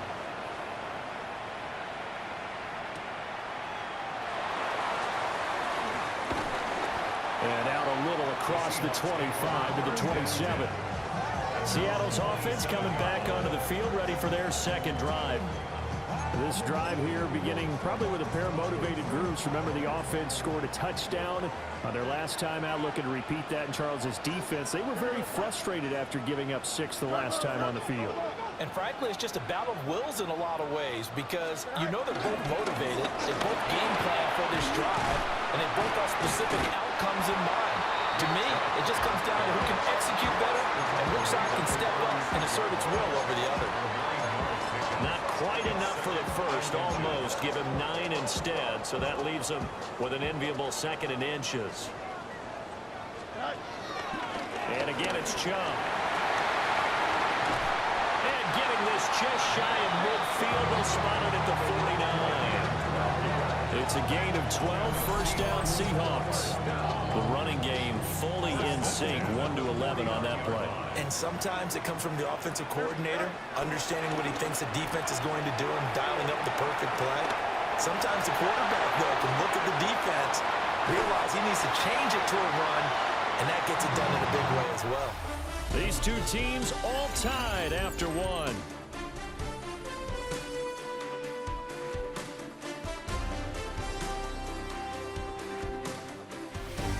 Second quarter now from Seattle, and it is the Seahawks with the football here, as they've got it with a 1st and 10.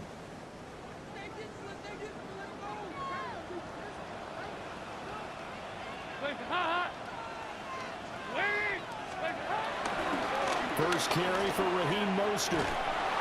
And he is met at the line of scrimmage.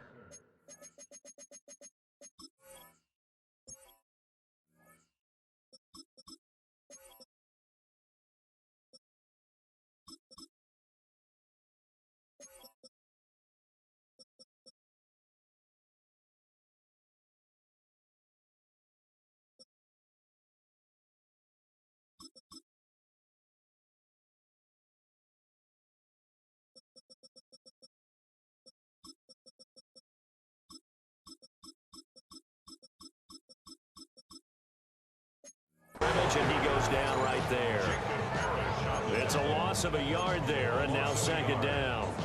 Well, they've had success on the ground on this drive, and that makes the defense more likely to overcommit to stop the run as they did on that play.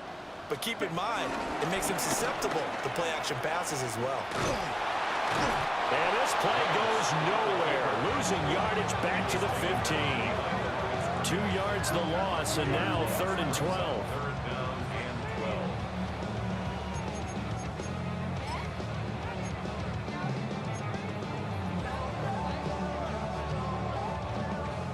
see what they have drawn up here. A little bit behind the line. 12 yards needed to gain a first down. And now the first throw for the backup quarterback. And the throw there going to be incomplete. The Raider defense strong on that one in coverage. And now it's fourth. What an excellent defensive stand there in the red zone. Nice tight coverage. They certainly recognized how important it was to bring up fourth down here. Buying time to his left. And he's brought down. Can't do anything with a football. It's a sack and a turnover on downs. The Seahawks go for it but can't convert. And that will force a turnover on downs. Oh, offensive nightmare there. You go for it on fourth and the play doesn't even really get to develop a sack. And it's so unfortunate, too, because you think you've got something good called, but if your offensive line can't hold up, that's often the result. They find a way back to the quarterback. And he stopped immediately there. A loss of a yard there to start out. That leads to a 2nd and 11. Here's Locke to throw.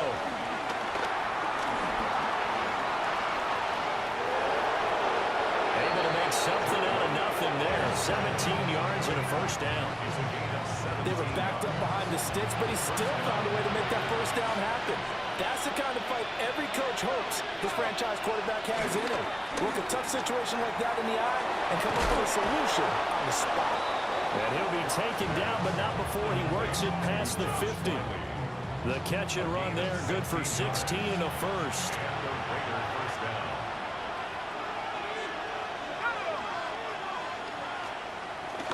They fake the handoff, now Locke. Now inside the 25. And he gets this one down to the 24.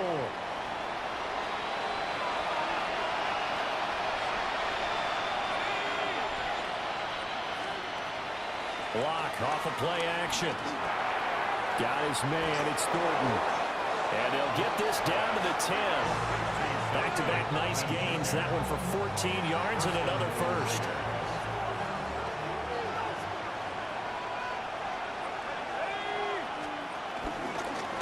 On the option left, it's Locke. And nothing doing. He's immediately taken down at the line of scrimmage.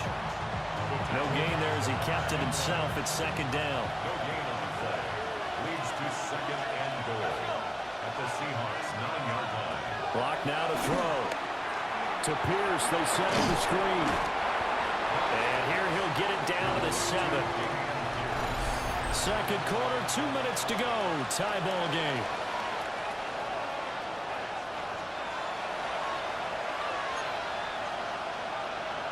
They've been denied touchdowns in the red zone twice already. Here comes 3rd and goal. They look to throw. It's Locke. And that's going to be knocked away in the end zone. It's incomplete. Coaches talk about it all the time. Players talk about it as well. Excellent job staying disciplined in coverage and making that stop. Inside the red zone, every stop like that could be preventing a possible touchdown.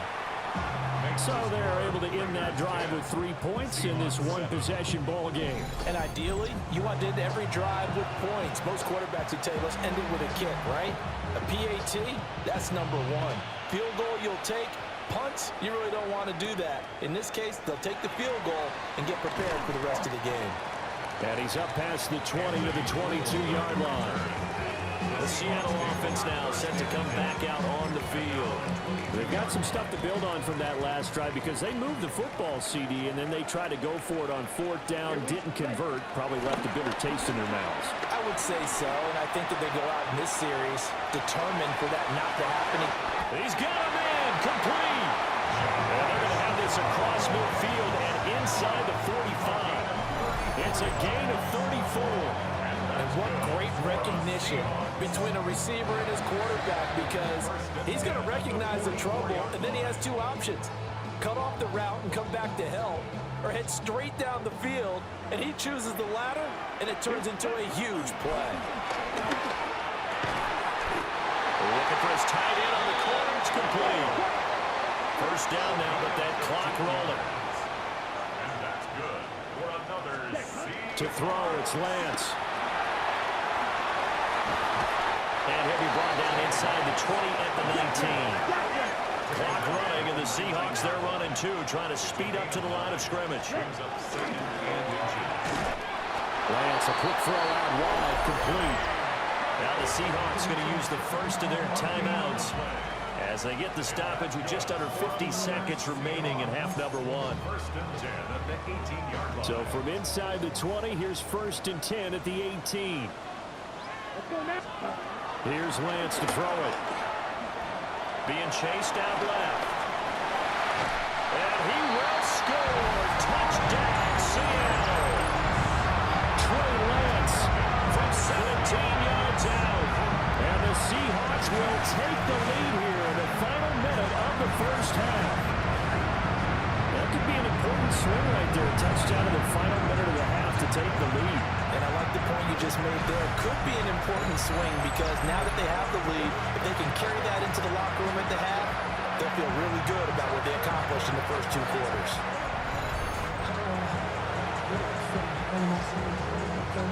Boswell for the extra point. And that makes it 14-10. 5 plays there on that drive. And it was Trey Lance taking it in himself to cap the drive with a touchdown run. Out is the kickoff unit as they run up and send this one away.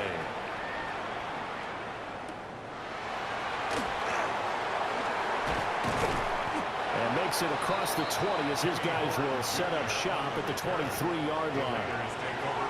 The Raider offense going to head out now late in this first half.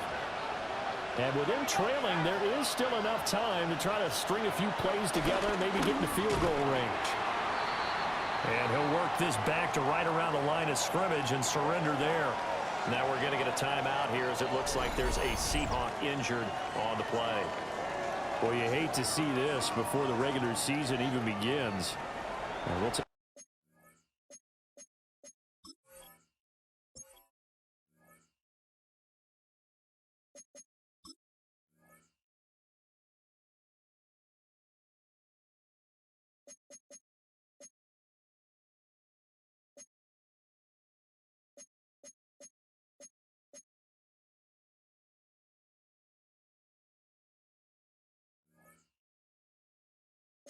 a break and come back. More preseason action in a moment. After the loss to start out, here's 2nd and 11.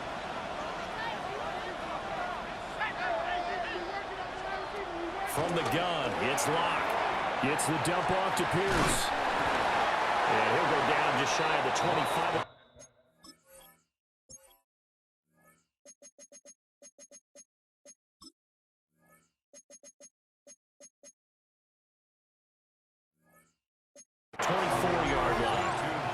Still needing 10 yards. Now it's 3rd down. Throwing now is Locke.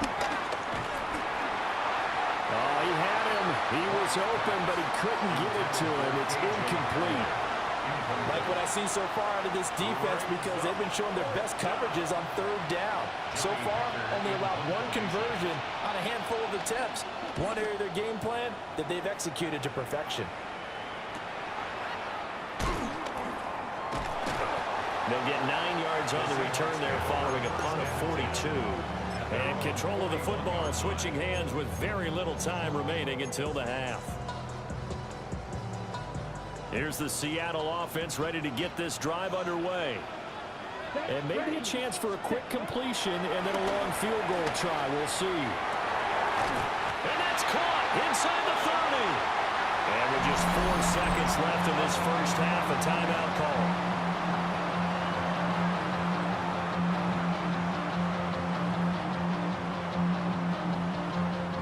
So with 4 seconds to go in the half, here's the field goal unit onto the field. Boswell's kick is good, and that will do it for this first half. So halftime here out west. Let's go east. That's where we find Scott Hanson with our EA Sports Halftime Report. All right, Brandon, thanks much. Welcome in, everyone, to the Orlando studios. Scott Hanson with you for a quick halftime report. We'll let both sides catch their breath and get their orange wedges as we're going to get ready for the 3rd quarter action. So let's go back out to the stadium as we rejoin our broadcast team, Brandon Godden and Charles Davis.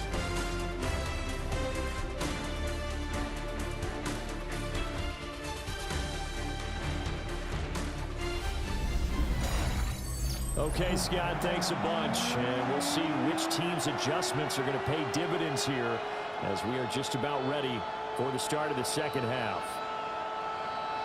Probably not likely to see many starters in the second half as we get back at it underway in this preseason opener. Look at the juke. And he'll take it a yard or so past the 20, call it the 21. The Seahawk offense set to go to begin this third quarter.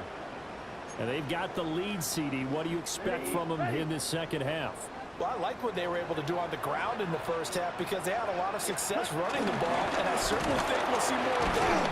But I keep an eye on that defense, and I think their coaches up in the box will do the exact same thing. If they start to see one or two guys start to creep towards the line of scrimmage, that'll be licensed to take some shots downfield. Lance going to throw. And his throw is going to be incomplete. Partner, for once in my life, I'll be succinct. In a one-possession game, every single stop like that could be a difference maker. After an incomplete pass on second down, that'll leave him trying to convert on 3rd and 9. Escaping the pressure right.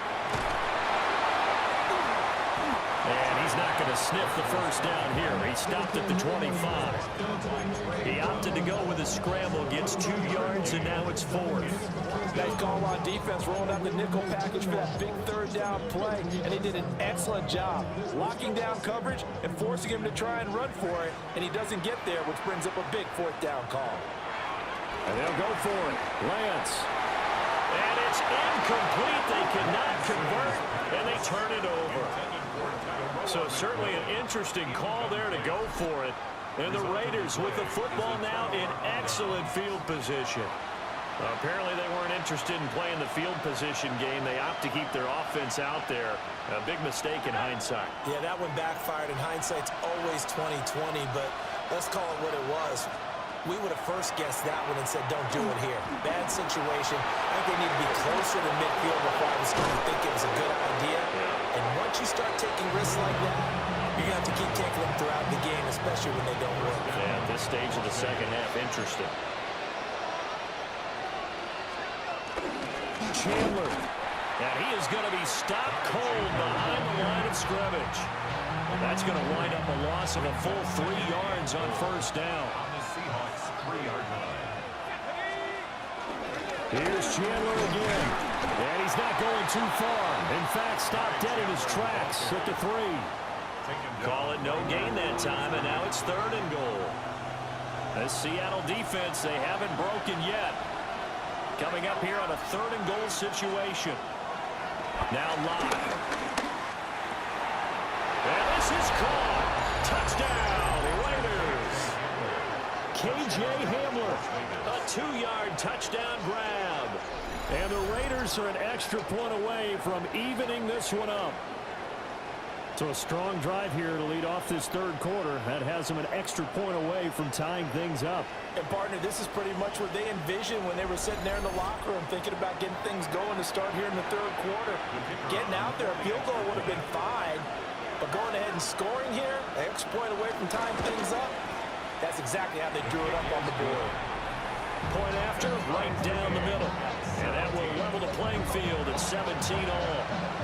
All right, Scott, great work as always. We'll see what the second half brings here. These two defensive coordinators probably scratching their heads at intermission.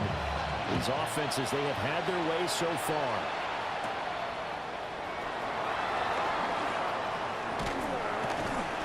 And they'll get him down inside the 30 at the 27. The Seahawks again now ready to take over on offense. We got a brand new ball game, all even after that last touchdown, so every drive now becoming a little more critical here in the second half. 45, right. They'll start on the ground with Mostert. And they're able to get this one across the 35. 10 yards there to start the drive, and just enough by about the length of the football for a first down. Veteran running back like him, we've seen a lot of those chunk carries in his career. And that's why you don't just look at his birth certificate and decide when a guy is done, right? Because you know as well as I do, in this league, as soon as you hit 30, they're looking to let you go if you're a running back. Sometimes a little tread left on the tires. And they've got it well across midfield down to the 40 before it's all said and done. A good pickup there, 21 yards. Well, certainly as a fan, you get a little bit nervous when you see him make those kind of throws. But they work on that in practice more than we know. And most of them now know their limits and know what they can get away with. And there's a completion right there. Blue 32. Hut, hut. On 1st and 10, it's Evans. Solid running on the carry, but still brought down just inside the 40. Ball on the 39. Here's the 2nd and 8. Lance on the option left. And he swallowed up right near the line of scrimmage. Call it no gain on the keeper, and it's going to bring up a 3rd down. Well, for that being an option play, there really weren't too many options available for him, were there? No, there weren't, and at least he was able to get back to the line of scrimmage, so he didn't lose anything, but you're exactly right. Nowhere to go. It's a short one here, complete to the tight end. And he is going to have a Seahawks 1st down as they're able to get the 3rd down conversion. First and 10 at the 23-yard line. 95. Lance looking to throw it. Able to find Gray here. And he'll go down, and that will do it for the 3rd quarter of action. 3 quarters in the books. We'll return with more preseason football on EA Sports.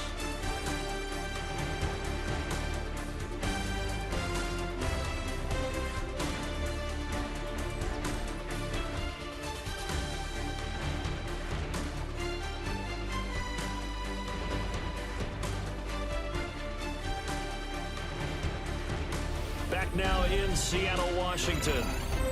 All even as we get ready to start the 4th. Now a 2nd and 2. Ready. Evans running behind center. And he's going to be met at the line of scrimmage and taken down. He got maybe a half yard at most, but officially they'll be left with a 3rd and 2. This offense so far on 3rd down, they've hit 2 for 4 thus far. Here it's 3rd and 2. And they'll let their fullback try and push the pile. And boy, he is very close to a 1st down, but from where they're spotting that football, he's going to be a foot or so short.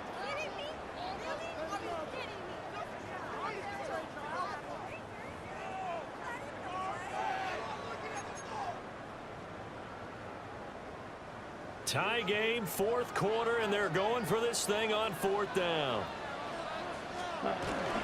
They'll try it now with Mostert. And he will have the 1st down inside the 10 to the 9-yard line. They've been burned twice already on 4th down, but the 3rd time's the charm as they keep the drive moving. A field goal could get them the lead, but it might not be enough here as they come up on 1st and goal. And from the 9, they get this to the 5-yard line.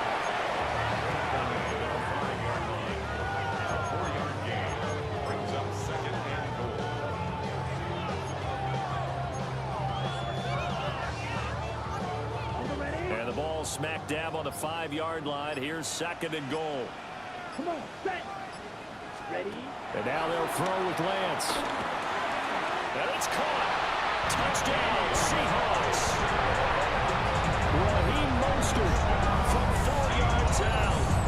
And the Seahawks answer back with a touchdown of their own to break our tie and take the lead here in the 4th. So, Charles, this game feels like it has been punch, counter-punch all throughout, and that touchdown breaks our tie here in the 4th quarter. You're making me want to get back in the gym and start training again. You talk about those punches and counter-punches. I also think this is where you and I start thinking to ourselves, who's going to make the play to change that, right? Who's going to get out of this little cycle that they're in right now and make a play and give their team a firm advantage? Extra point now by Boswell. And they will take a 7-point lead now. Now it looks like we've got a Raider here, slow to get up. Well, injury's never good, especially here in the preseason. Hopefully nothing serious. They'll take a look at him, and we'll step aside for a moment.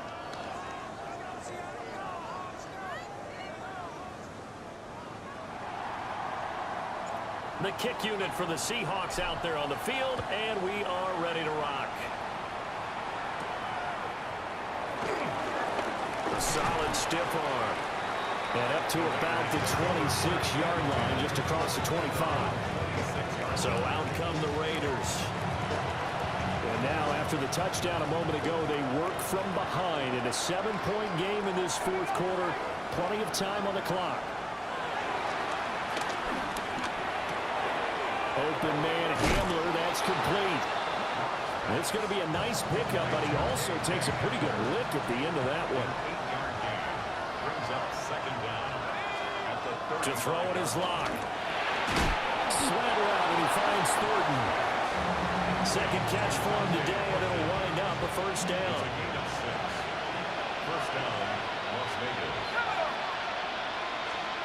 Lock gonna throw. And the Seahawk defense gets to him, and they bring him down. The sack recorded. It's a loss of 5, and now it's second down.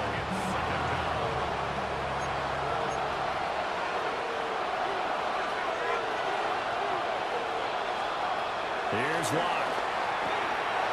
And he's got his man in stride, complete. That's a good bounce back play right there after taking a sack on first down. Didn't quite get it to the marker, but now they're in a much better spot for a third and short yardage call through the offensive coordinator. You like looking at that section a heck of a lot better than trying to figure out third and long. A lot on the line here, even for just a preseason game. Jobs to be won and lost. It's third down. Pass taken in by his big tight end. And he is going to get out of bounds with the first down. So that's going to double their pleasure for sure. They get the first and save a timeout.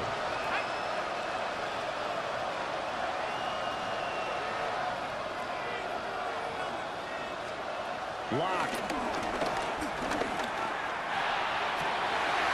Working downfield. He's got Thornton. And he'll take it into the end zone for a Raider touchdown. Dante Thornton, 29 yards. And the Raiders are an extra point away from tying this game here in the final minutes. Well, the hard part's done. Now they just need to split the post, tie it up, but then their defense is going to have to hold up to send it to overtime. Yeah, no matter what. I know there's an inclination in it when you have momentum to go for 2 here, but if you miss it, you don't give your defense a chance at all. Plus, it's been a good game. I want to see overtime. I'm selfish. You obviously don't have a flight to catch. Tomorrow. So the drive there took 6 plays. Now this one setting up for a great finish. All tied in the fourth as the kick's away. A lane opens here. He's past the 30. And they got to be pleased with this. He brings it all the way up to the 40-yard line. Seattle now ready to march onto the field. And they'll just simply be looking to build off the confidence of the last time out where they scored a touchdown. That confidence is powerful, isn't it? When you scored once, you feel like you can go back out there and get it done again. Doesn't matter what the defense throws at them. They feel like they're in a groove right now, and they want to get out there and show it. Yeah, hoping to stay in that groove here this go-around. And he'll be taken down, but not before he gets into enemy territory. Plenty of time. All 3 timeouts still remain. Here's 1st and 10 now. Here's Dalton. Dancing to his left. Looking left sideline. It's complete.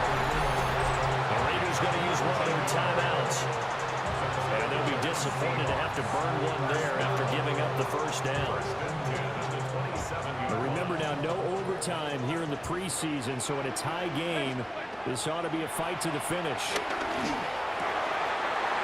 Wide open receiver complete. Now the Raiders going to go ahead and use the second of their timeouts as they'll head to the sideline and talk over what to do next.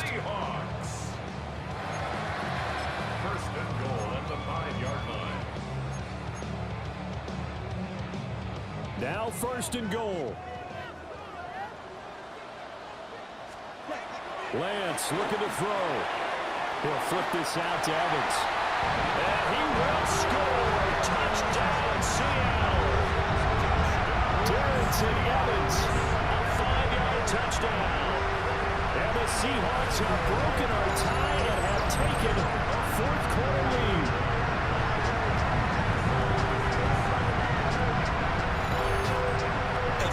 Deserves our respect, deserves our excitement. But I'm looking at the clock and I'm thinking there's a long way to go in this one. Ideally, they would have liked to milk a little bit more time off. Now on the other sideline, you start to get the crew together and say, this is what we practiced the 2-minute drill for, right? Yeah, you hope you've been in that situation before, and if you haven't, you just have the confidence, hey, let's go down there and get this thing done. But boy, that's a big score right there to give them the advantage. The kickoff unit is out on the field, and they will send this one away.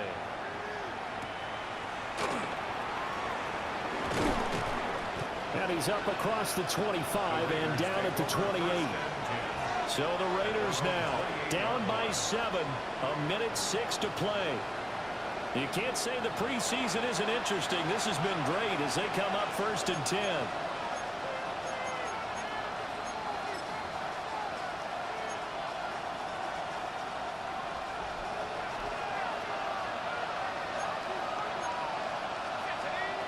Lock to throw.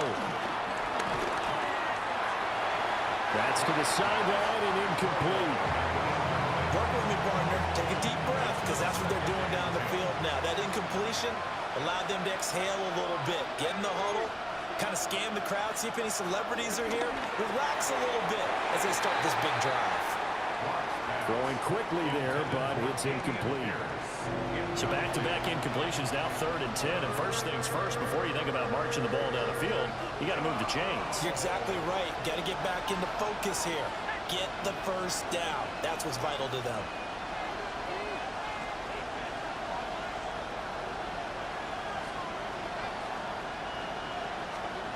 Now Locke.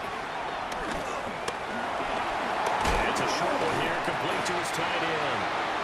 And this play going to be stopped in its tracks at the 32, and obviously well short of the first down. Now Locke, got to have this one. And this is incomplete. Oh, it looked like he had a pretty good line on that one. That would have been a big play, but he could not pull it in. Seattle again getting ready to take over offensively.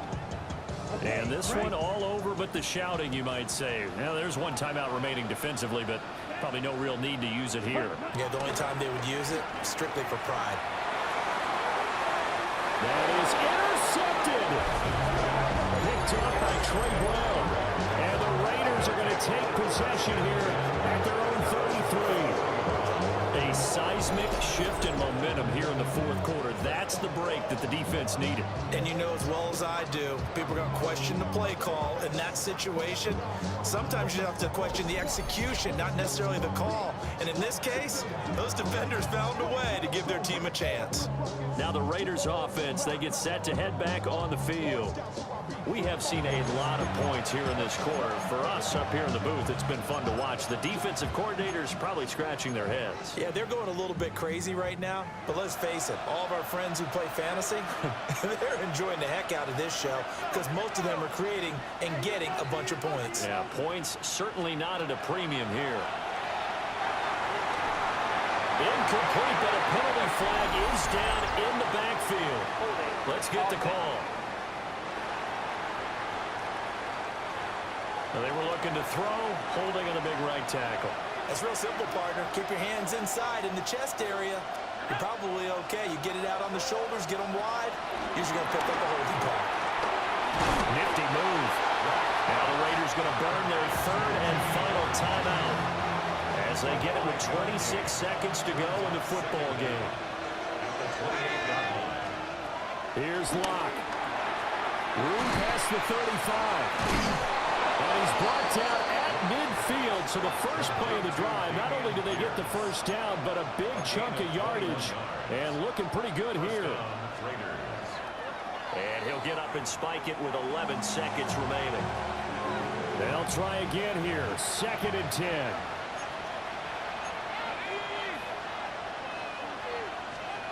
Block to throw. He'll get this to Hamler over the middle. And that'll wind up moving the chains again as the tackle's going to be made at the Seahawks 30.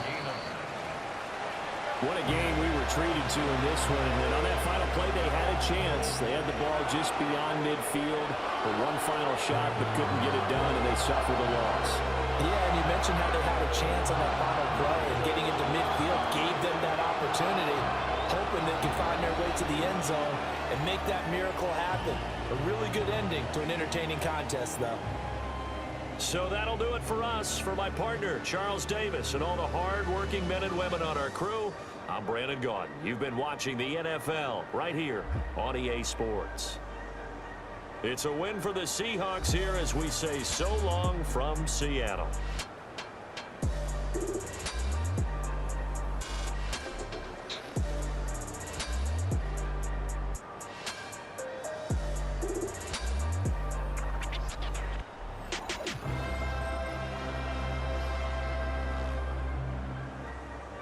In the club, now that I roll with Dre, everybody show me love. When you sell like them and them, you get plenty of groupie love. Oh, when the Saints roll down, G's up with G's, cut it, when the Saints go more. We are just a couple miles east of the LAX airport, just off the 405 and the 105 at the beautiful SoFi Stadium in Inglewood. Today, it's the preseason opener for these two teams, and it should be a good one, as it'll be the New Orleans Saints taking on the LA Chargers. Along with Charles Davis, I'm Brandon Gaudin, and we finally made it, partner, through the winter, through the spring, now into the summer, and football finally back. And during that time off, we all cherish our vacation time, but admit it, you're the same as me. When you were working out, when you were doing things, you thought about football, didn't you? And you couldn't wait to be back up here again. And able to get this out to the 25. So here's the Charger offense making their way out. And they will be led out by a man in his sophomore campaign as a cornerback. His ability to adjust on the fly is almost unmatched in the game right now, because it leads to a couple of snaps per game where you just sit back and ask yourself, how did he pull that off? Opponents can... Oh, the first play of the game going to be intercepted. And he's able to get it back to right around the 27. Wow, just one snap in, partner, and the complexion of this game has already changed, because for the defensive side, they just handed their offense a short field and a big early advantage. And even though it's only the first snap of the game, we're going to look back on this one and see if it has lasting effects as this game moves on. So here are the Saints now with great starting field position. And they're led out by their mobile quarterback out of West Virginia. It's Geno Smith. And what he's thinking about right now is first down, let's find a way to make a big play. Because when you get a sudden change situation and that defense has to rush onto the field unexpectedly, you might catch them having a defensive breakdown or not quite prepared. And it was really sudden after the first play picked off. It's a loss of a yard there, and now second down. Brings up second down at the 27-yard line. Smith. Short pass caught by Henry. Now a timeout here, at least for the moment. Looks like one of the Saints is injured, shaken up on that last play. Boy, you hate to see this before the regular season even begins. Now we'll take a break and come back. More preseason action in a moment.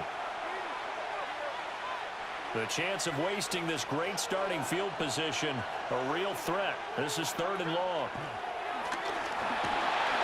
A hit as he throws there, incomplete. Oh, that's going to hurt a bit because they needed to come through with a completion there. Now a drive that started with great field position is facing fourth down.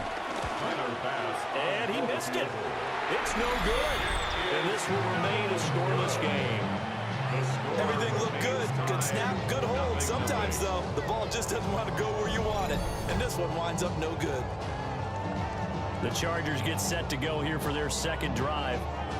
And they've got to be thrilled to have this game still at 0-0 after the interception thrown on the very first play of the game. They certainly do. And what I enjoyed was watching him on the sidelines, because as the defense came off, he was there to congratulate him and really say thanks, because he threw the interception. It didn't turn into any points. The The completion, but they go in the wrong direction. A loss of yards, and now they're dealing with a 2nd and long. On play action, here's Williams. A throw left side, reeled in by the rookie wideout. And he'll be taken down, but not before he gets into enemy territory. And the Chargers, first down. In motion, the tight end. The 49-yard line. Now a first carry for Derrick Henry. They'll manage to break a tackle and get this forward for a couple. It'll be 2nd down. And they'll come up 2nd and 7. To the air, Williams. And he's taken down here by the Saints. Multiple players combined for their team's first sack of the game. And they weren't in zone coverage, they were in man, and each man did his job. And that looked like vintage, old-school coverage, didn't it? Man coverage reminded me of an old Raiders team. They had a Hall of Famer at one corner and a Defensive Player of the Year at the other, and it just locked people down. And this is too far behind his man. He missed him. It's incomplete. One first down here, and that's all, folks. Good work by this defense to hold things in check and force a punting situation. This is away and a very good kick, angled for the sidelines. Well, on that punt, we've got a man shaken up. The injury's never good, especially here in the preseason. Hopefully nothing serious. They'll take a look at him, and we'll step aside for a moment. Getting set for their next drive, the New Orleans offense. And they were in field goal range last time out, but couldn't connect. It's early in the game, so I don't think that the confidence just goes entirely out of, running your kicker back out there. But let's face it, some coaches have a little bit less patience for that than others. Let's see if they call the game differently now in terms of what they do on drives and not try and settle for field goals. Now Smith. And that's incomplete. Today's NFL, these big guys are featured receivers. They move all over the place to try and find good matchups, and they had one. They were just unable to complete the pass. They come up now 3rd and 5 following the incomplete pass. Geno now to throw. That'll be caught by Rice. And he gets it here to right around the 24 before he's out of bounds. 8-yard pickup. His first catch, good for 8 and a first down.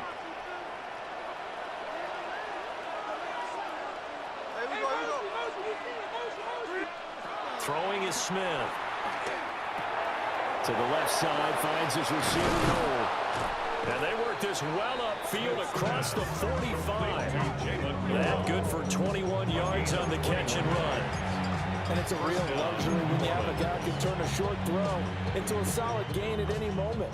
Once he caught that ball, he ID'd where the open grass was and got there in a hurry to pick up a new set of downs for his offense. Into a double team, and it's intercepted. And the Chargers are going to have it here at their own 32-yard line. Certainly not his best throw that time, and not a good time to make it, Charles, when they were a nickel with 5 defensive backs on the field.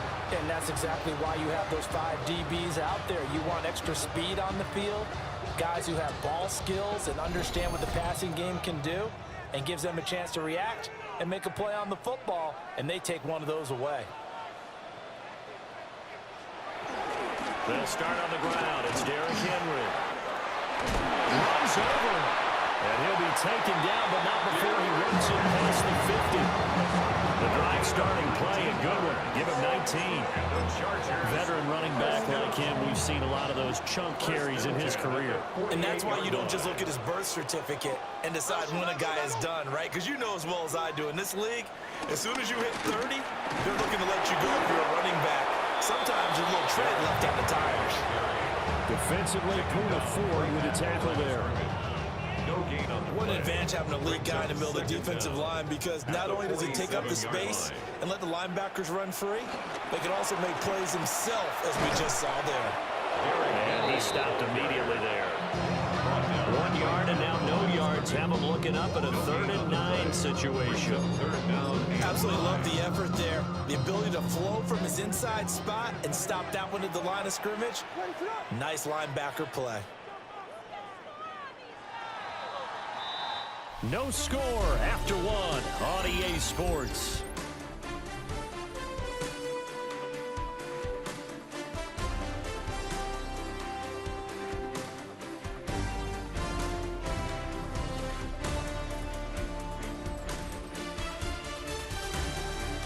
Charger football to start quarter number 2 as they've got it with a third down coming up.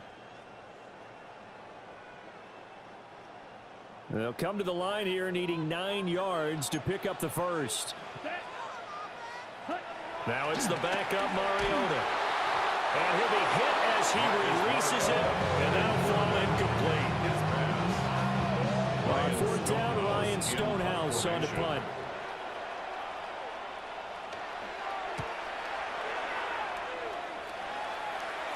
And that is very well done there, as this will be marked out of bounds at the 5-yard line. And now the Saints get set to trot out there. We've seen both of these offenses still sort of in that figuring things out phase, but I suspect some action on the scoreboard soon as they start out here 1st and 10. And that's going to be incomplete. Too tough to hold on to that one. And 2nd down. And that's one of those plays where it's hard to keep 2 eyes on the football when you know the contact's coming, let alone getting 2 hands around it, hugging it to your body, and absorbing the hit, even for those big tight ends who you would think could absorb that contact. And he's going to take this up past the 10 to about the 11. They get 6. That'll leave them with 3rd and 4. From this vantage point, that seems like a pretty dangerous call, running a toss that close to your own goal line. I think what they were hoping is that they were going to get some pressure from the defensive front and maybe beat him to the corner and then turn upfield with a lot of yardage to run. And this pass broken up. But the contact well timed there, and now 4th down. They're going to try it. Here's Flacco. Work in the middle of the field, and he's got a man complete. And he works it across the 25 before being tackled. A curious decision to go for it, but it pays off with a 1st down. Here's Flacco. He'll be hit down at the 33, 5 yards on the play.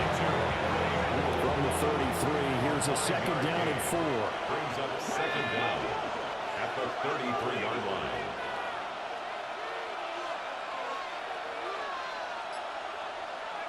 Here's Flacco. And Walker has it. So the completion gets him just a yard. And now it's 3rd and 3.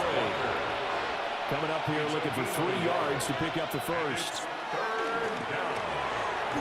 Hard throw, incomplete. How about the show put on by these 2 defenses in this first half? The fireworks don't have to be just offensively. Neither one of them given an inch. And that's good coverage once again there to force another 4th down. And it'll be touchdown here, but not before he does pick up the first. An 8-yard pickup. 1st down. Now Flacco. Oh, the ball comes out on the hit, but they'll say it's incomplete. Offense is moving it a little bit, have them back on their heels, but they're in a brief pause by forcing the incompletion. That gives them a quick chance to regroup and try to mount a stand before they're backed up even further. And he takes this just a few yards shy of the red zone before going out. 33 yards that time. 1st down, New Orleans. Oh, they're going to run a little pop pass here. And a good run as he manages 7 yards down to the 17. They don't need to run another play here before the 2-minute warning. Let's see if they do it anyway. Brings up 2nd and 3. To the goal line, but it's incomplete. Intended for Tez. The Saints on 3rd down. They've only converted once in 4 tries. Here it's 3rd and 3. And it's taken in by his big tight end. And he is going to have a Saints 1st down, I do believe. Yes, he's got it by about a yard there on 3rd and 3. And again, it's Flacco to throw. He finds his man, complete. That's Walker. They're just 3 yards on the catch there. He couldn't get away. And it'll be second down. At the 9-yard line. Now it's Flacco. Toward the end zone, but that's going to wind up incomplete. So after the second down incompletion, they'll come up now against a 3rd and 6. Passing play, Flacco. Well, he tries to force it in, and it's intercepted. Chauncey Gardner-Johnson with a pick. And it's a huge return as he brings us all the way back down to the 15-yard line. And that felt like a little extra pressure on that 3rd down attempt, and their mistake cost them points because they're inside the red zone. So you know you got at least a field goal waiting for you. And in this case, they end up with nothing. The offense for Los Angeles returns to the field. And now following that turnover, they've got an opportunity here to try to cash in with good field position before intermission. Line of scrimmage, the 15. It's 1st and 10. A first carry for Samaje Perine. And effective running here. They'll take it down inside the 10. He was brought 7 yards on the pickup there, and it'll leave him with a 2nd and 3. Brings up 2nd and 3.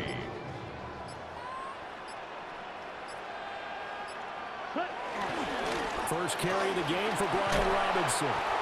The Chargers going to signal for the first of their timeouts as they'll stop the clock with 26 seconds to go until halftime. First and goal at the 3-yard line.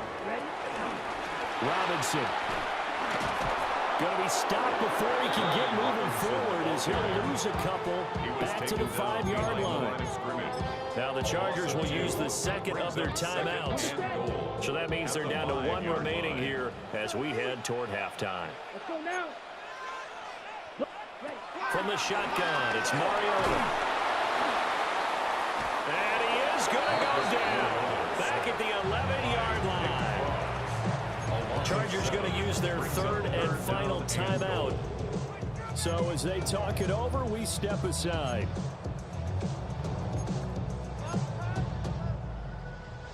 A big play forthcoming. Here's 3rd and goal.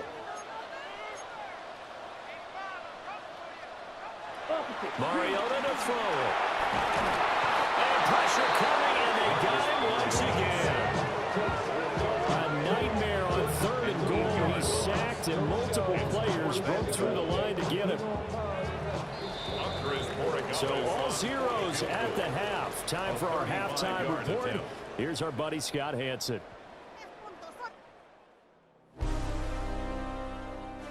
All right, Brandon, thanks much. Welcome in, everyone. Boy, rough crowd. No football for 6 months. Already we're skipping halftime. All right, let's get right back to the action. We're set for quarter 3. And we welcome you back now. Alongside Charles Davis, I'm Brandon Gaudin, getting set for quarter number 3 here. And they'll start this drive just across the 30. Pretty nice work on the return. The Saints offense and their running back getting set to go once more. And you look at his numbers as a pass catcher in this one. They've lined him up in different spots, shifted him around, and made him a real weapon in the passing game. The Saints offense on the field, ready to get their drive started. And Charles, a scoreless first half. How does that change how you assess things here moving forward? It doesn't change it a whole lot because, remember, it's still scoreless, which means you're starting from 0 again, so you just have 1 half to play instead of 2. What I would look at my play sheet, though, and see is something that maybe loosens things up for my guys, gets a smile on their faces, and gets them going to begin the second half. And the reinforcements come in as they're going to stop him behind the line. 2 yards the loss, and now 3rd and 12. This defense is just flat getting after it. They have not given up much of anything in the run game. Case in point right there.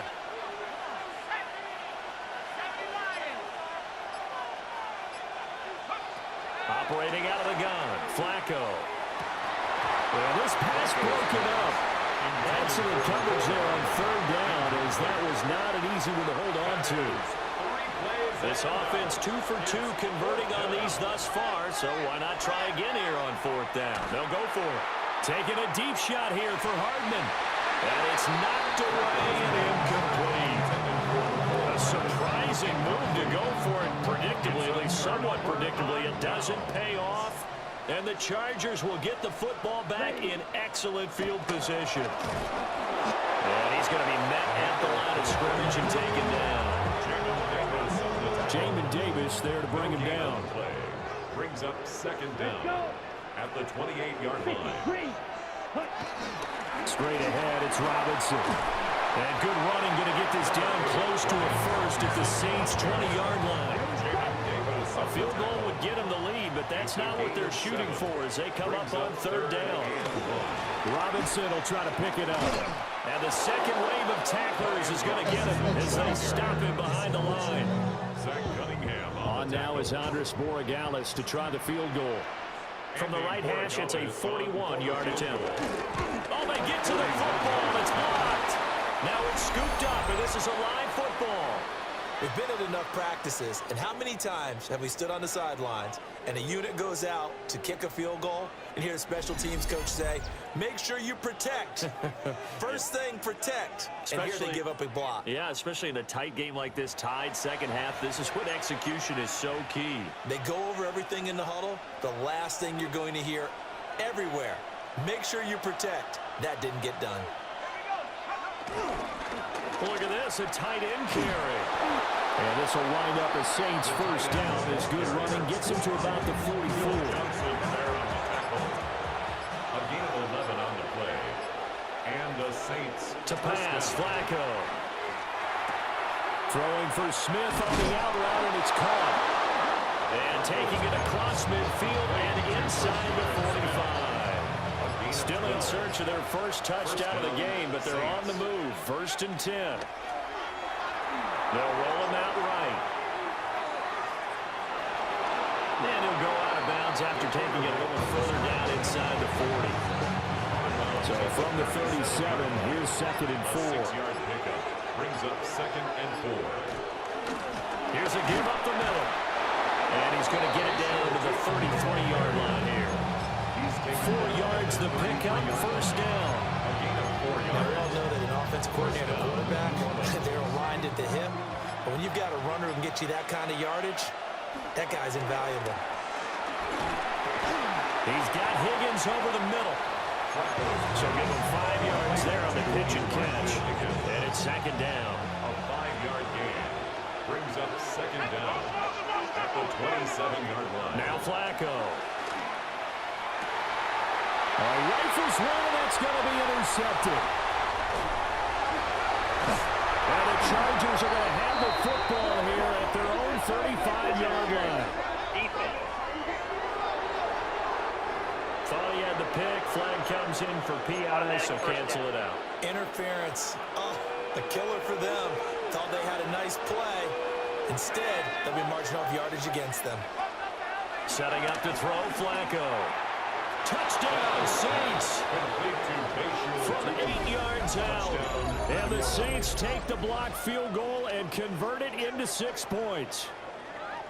Well, these two teams battled through a scoreless first half. Finally, a breakthrough here in quarter number 3. And I just wonder how that played for both of them psychologically, because when you battle through a scoreless first half, now you know that every possession is increasingly crucial. Who can put points on the board, make the other team chase? Wonder if you get a lift and if they get deflated a little bit. Tyler Bass on for the extra point attempt. And it's good as the Saints have a 7-0 lead. 1 play later, boom, end zone. Scott, we thank you as always, and we'll see what happens here in the second half. Both teams trying to find the right formula to come out with the victory.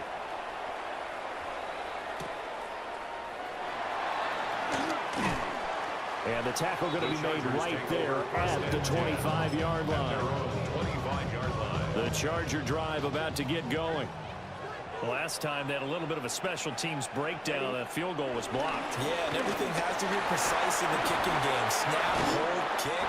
Obviously the blocking to keep people out. So what you really want to do is get in there and get 6 points and take the pressure off of those guys. And the Chargers first down.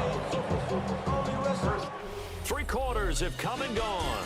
You're watching preseason football on EA Sports.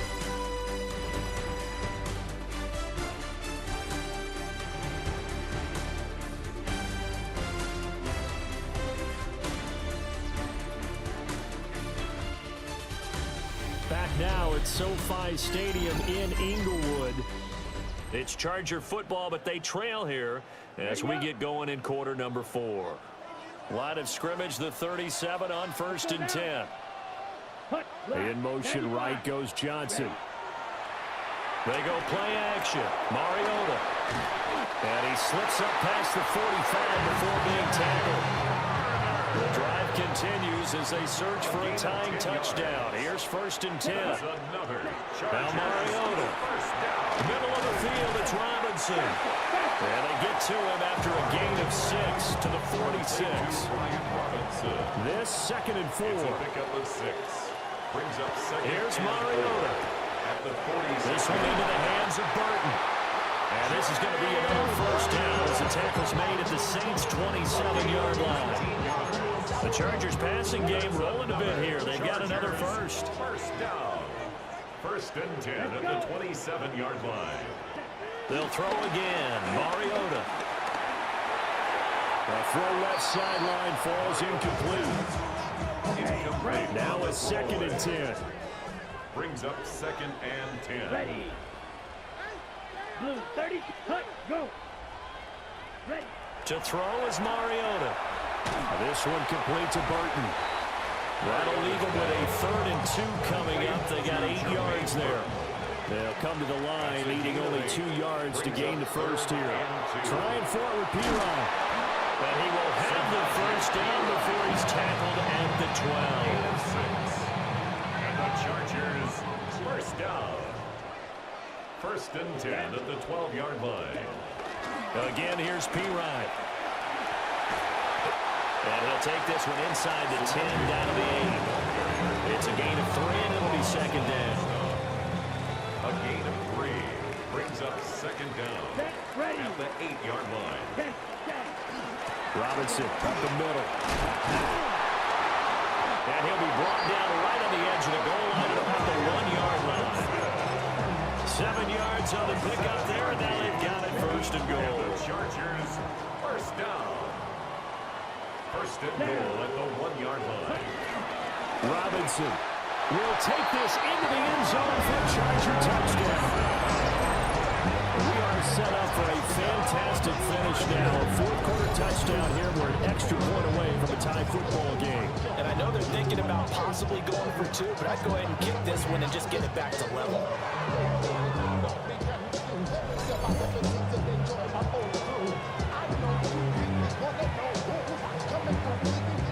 Now on to Sporogelis for the extra point. And no sweat, he puts it through, and we are tied here in the 4th. So the drive goes 75 yards, 10 plays. Now this one setting up for a great finish, all tied in the 4th as the kick's away. And he'll be brought down right on the chalk of the 20. New Orleans offense back out and ready to go. So both of these teams, Charles, coming off touchdowns now, but this offense, they just had to stand on the sideline, watch their opponent author a really impressive drive to reach the end zone. Yeah, and I think you're not telling yourself the truth if you don't think there's some one-upsmanship going on right now, because they just had their touchdown answered by a drive of double-digit plays that also found the end zone. Now they want to do something even more impressive to answer that one. I like what I'm seeing from them here. Tie game in the 4th quarter. They understand the situation. They don't need to be in any rush. Go ahead and huddle up and run your offense. That last completion put them in a nice position to take the lead in this game. Flacco looks to throw. And he takes a shot on the release as this will be incomplete. Another try, 2nd and 10 now. Now Flacco. And that is incomplete. A lot of force bearing down on him there. He could not hang on. It's 3rd down. But remember now, no overtime here in the preseason, so in a tie game, this ought to be a fight to the finish. Flacco. And this pass broken up. And the contact well of town there, and now 4th down. Brings up 4th down. Pressure mounting. Flacco. Finding Hardman. And he'll be taken down, but not before he gets into enemy territory. So they'll, of course, decline the pass interference there and wisely take the yardage. And I think defensively he's saying, I was getting away with that in the first half. Why are you making that call now? But to me, that one was pretty easy to see. I don't understand what he's upset about. I think it was the correct call. And he is out of bounds, but not before he's inside the 30. A gain of 19. And this was a nice example of an offensive coordinator scheming his guy open. Just a little underneath route, just trying to free up some space. And it worked awfully well. Got him not just space, but plenty of room to run after the catch to pick up really nice yardage. Now he'll dump it underneath to his running back, complete. And inside the 20 before he's brought down. Plenty of time. All 3 timeouts still remain. Here's 1st and 10 now. A quick throw out to Hardman on the perimeter. Now the Chargers going to signal for the first of their timeouts as it comes with 1:04 left to go in the game. It's all pretty simple sometimes, isn't it? Go where the defenders are not, and he does exactly that. Makes a nice catch to move the chains. Defense, got to find a better way of accounting for the shorter routes that are being run against them. And he takes it across and into the end zone. Touchdown, Saints. Luke Musgrave, a 3-yard touchdown run. And the Saints answer back with a touchdown of their own to break our tie and take the lead here in the 4th. Hey, that score deserves our respect, deserves our excitement. But I'm looking at the clock, and I'm thinking, there's a long way to go in this one. Ideally, they would have liked to milk a little bit more time off now. On the other sideline, you start to get the crew together and say, this is what we practiced the 2-minute drill for, right? Yeah, you hope you've been in that situation before, and if you haven't, you just have the confidence, hey, let's go down there and get this thing done. But, boy, that's a big score right there to give them the advantage. After the touchdown, Bass to kick it away. And they will not get a chance to return this one. It's through the back of the end zone for a touchback. Mariota sets to lead this offense. Down by 7. A little over a minute to go. You can't say the preseason isn't interesting. This has been great as they come up 1st and 10.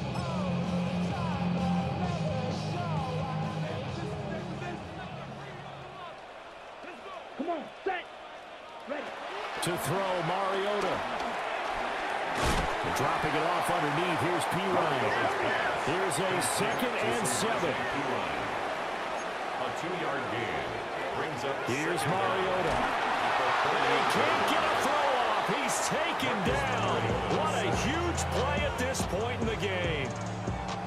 Now the Chargers will use the 2nd of their timeouts as they get the stoppage with just under 50 seconds remaining in the 4th. Here we go. Ready? Now Mariota. And he can't get a throw away. He's taken down. The decision made for him. They've got to go. It's 4th down. Mariota. And it's incomplete. They cannot convert, and they turn it over. They had to go for it with such little time remaining, and it'll be a turnover on downs.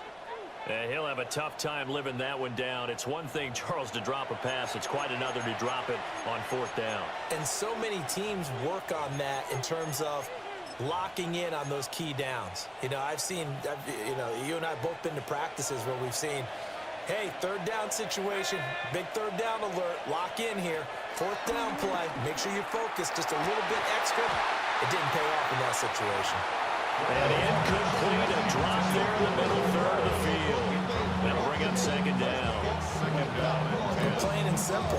That's the 2nd time today that he's dropped the pass. And that one, I think, maybe even a little easier than the earlier one that he dropped. Surprising. Was this game announced as a night game prior to, and maybe his rhythm was just off? He's got thrown off. He's got to wake up, enjoy the sunshine, and go play. Chargers going to use their 3rd and final timeout as they'll stop the clock with 24 seconds to go in the game. A yard all they need, but it's 3rd down. Setting to throw, Flacco. He had a man open, but he missed him, and it's incomplete. But that was certainly an aggressive call and an aggressive play. Instead of just going for the first down, took the shot in the end zone, went for the touchdown. And on third down, they said, forget about the sticks. We want 6. Flacco now on 4th. And he knocks the ball away, and it falls incomplete. The Saints' decision to go for it backfires. And that will force a turnover on downs. 4th down, and they take to the air, which really isn't a major surprise, but how about the coverage? They're able to bat it down.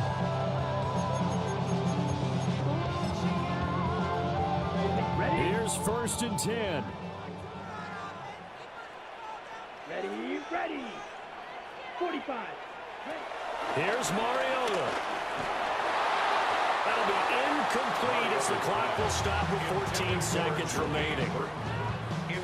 Probably time for 2 more shots, and ideally, they'd like to get to midfield or so they have a chance at a Hail Mary on the final play. Here comes 2nd down. Here we go. Set. Ready. Mariota. And he can't get a throw off. He's taken down. What a huge play at this point in the game. An 8-yard loss on the play. It's now. And he'll stop the clock with 5 seconds to go there on the spike. Hey, give me a D. Give me the E. Give me an A. Give me an M. And give me the ring. Give me a lock. Give me the rock. And give him a key. It's only me. Wait till I. No choice but to go. Here's 4th down now. Down. Yellow. Ready. One last shot now for Mariota. He's going to let it fly. And it's incomplete. So their final drive comes up empty. And with that, the ball game is over. So this one, a victory here for New Orleans. And it was their defense that really paved the way to this victory as they allowed the 1 touchdown, and that was all she wrote. Almost want to do the defense chant right now, right? Defense with a couple of claps in there, but no one wants to hear that from me. Let's just talk about how they got it done, though. When you take care of every aspect of the game, shut down the run, control the airways, right? Make sure the quarterback is harassed. This is the type of performance you get. They can't fashion together any offense, no consistency, and they just took control. So that's a wrap for Charles Davis. I'm Brandon Gaudin. And this has been a presentation of the NFL on EA Sports. For more, check us out at EA Sports.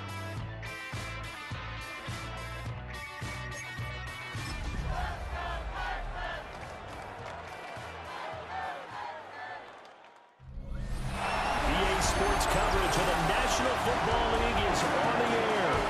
Coming up the 2nd week of the preseason, and we got a solid matchup in store.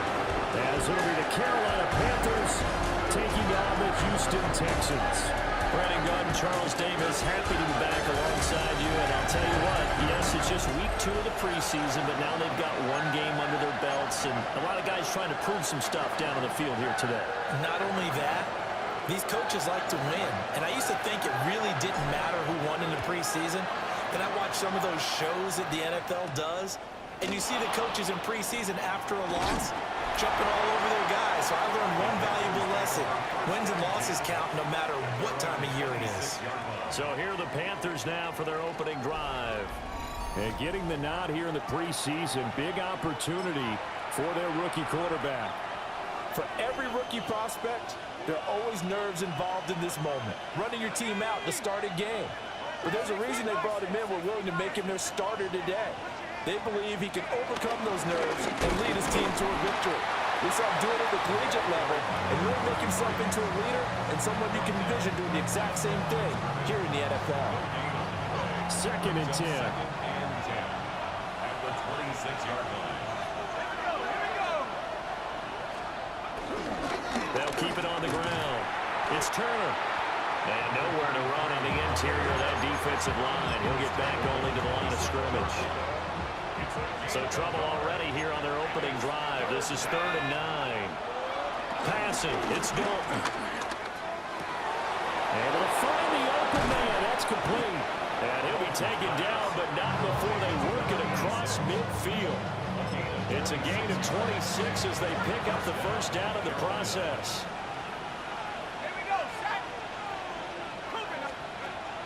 Play fake. Here's Dalton.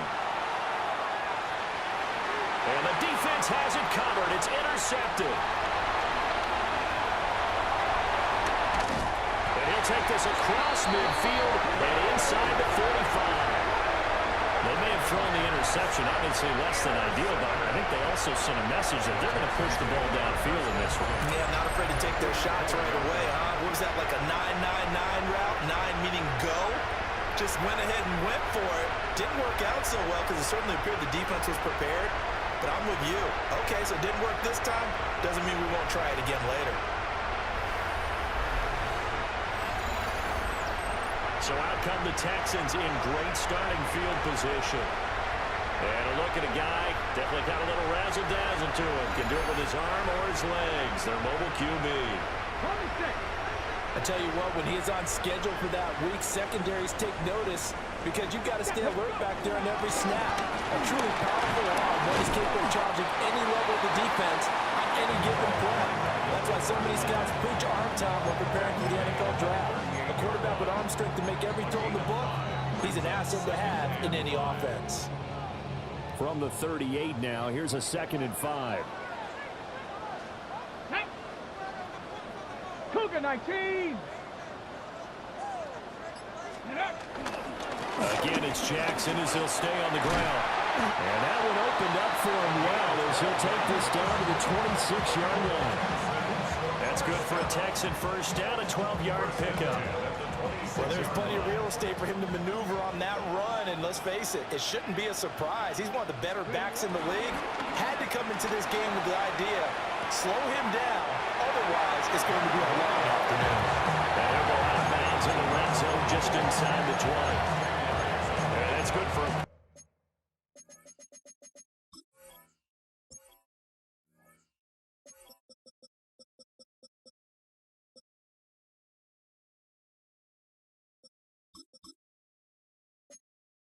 Of 10 yards, and they'll be left with a 2nd and about a foot. We always hear from coaches how much they like to run crossing routes because they want to hit their receivers on the go, get them the ball, and keep them moving. How about when you hit a tight end that way? Okay, the receivers are going to run past you most of the time. A tight end, they can do their damage a different way, break a few tackles and really scatter some people, can't they?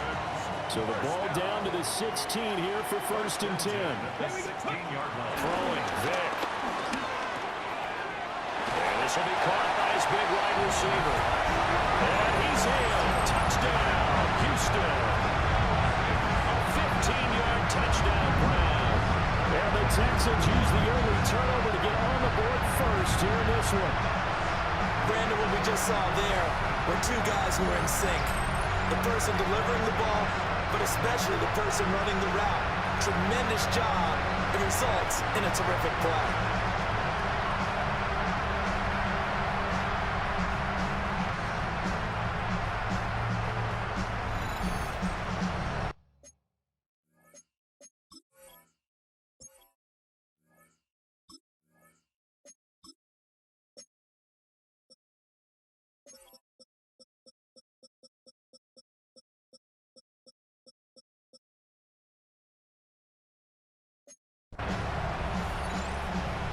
Extra point forthcoming. And the Texans take a 7-0 lead. The drive summary that time, 5 plays. And the result, a Houston touchdown.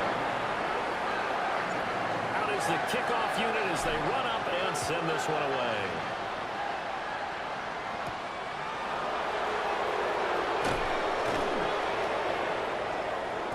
And taken down just past the 20 at about the 21-yard line. The Panthers coming back out onto the field for their 2nd drive. Now remember, the last time out, they threw the interception. That led to the touchdown, so now time to regroup. It certainly is, and their goal right now as they go back out on the field, a calming drive. Something that takes the ball, keeps it for a while, lets the defense relax a little bit, lets the offense regain confidence in their game plan. After the loss to start out, here's 2nd and 11. Dalton now to pass. The throw right side here going to be incomplete. So now here in the second week of the preseason, you'd expect the starters to play a little bit more than they did in week 1, but not a whole lot. So if you're an offensive coordinator, what are you looking for? What you're looking for is things getting cleaned up as you go along, because most of your playbook's probably installed. How well are they handling it? Easy in and out of the huddle, no mental mistakes, and they're starting to look like a good offensive football team. There's the Panthers punter now, as he's on to punt for the first time this afternoon. Taken in at the 22. Nice punt, but good work on the return to get back 11 yards. And the Texans will take over with a 1st and 10. So now we get set to see Houston for their second drive of the ball game. They've got the 7-0 lead. Now they've got the football back after their defense got the stop, CD. And you get the feeling if they could score here, they really have all the momentum on their side. And you just wonder right now, is the quarterback and the play caller totally in sync? Are they of one mind that, hey, what worked last time, let's keep doing it until they stop us? Or do they go to a different section in the playbook, show them something different? Either way, they want a repeat of their first drive. That's going to be caught by Moss. And he'll be taken down across the 50 at the 45 in enemy territory.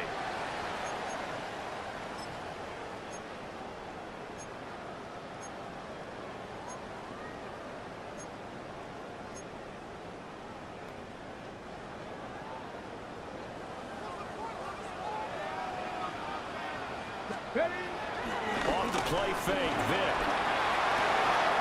He's going to get this one out to his fullback. And he goes down, but not before getting this inside the 25. And a nice gain of 21 yards. Hold on a second. Was that the fullback? That was the fullback. Who says that the slot receivers are the only guys who can catch the football and get big yardage after the catch? Really nice job there, showing good hands and an ability to get upfield. And he's going to be brought down on what will be the final play of this first quarter. After 7-0 on EA Sports.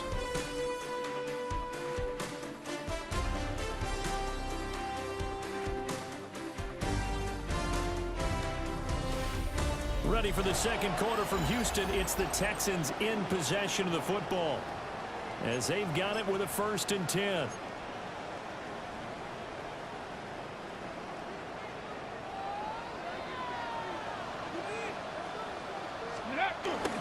Now a handoff inside. It's Jackson. And he'll take this one in for a Texans touchdown. A 12-yard touchdown run. And the Texans go up by 2 touchdowns. Another impressive drive. So they're 2 for 2, 2 touchdowns. Charles, a great start to this ball game for them. And one of the words that's really worked its way into our lexicon is stacking.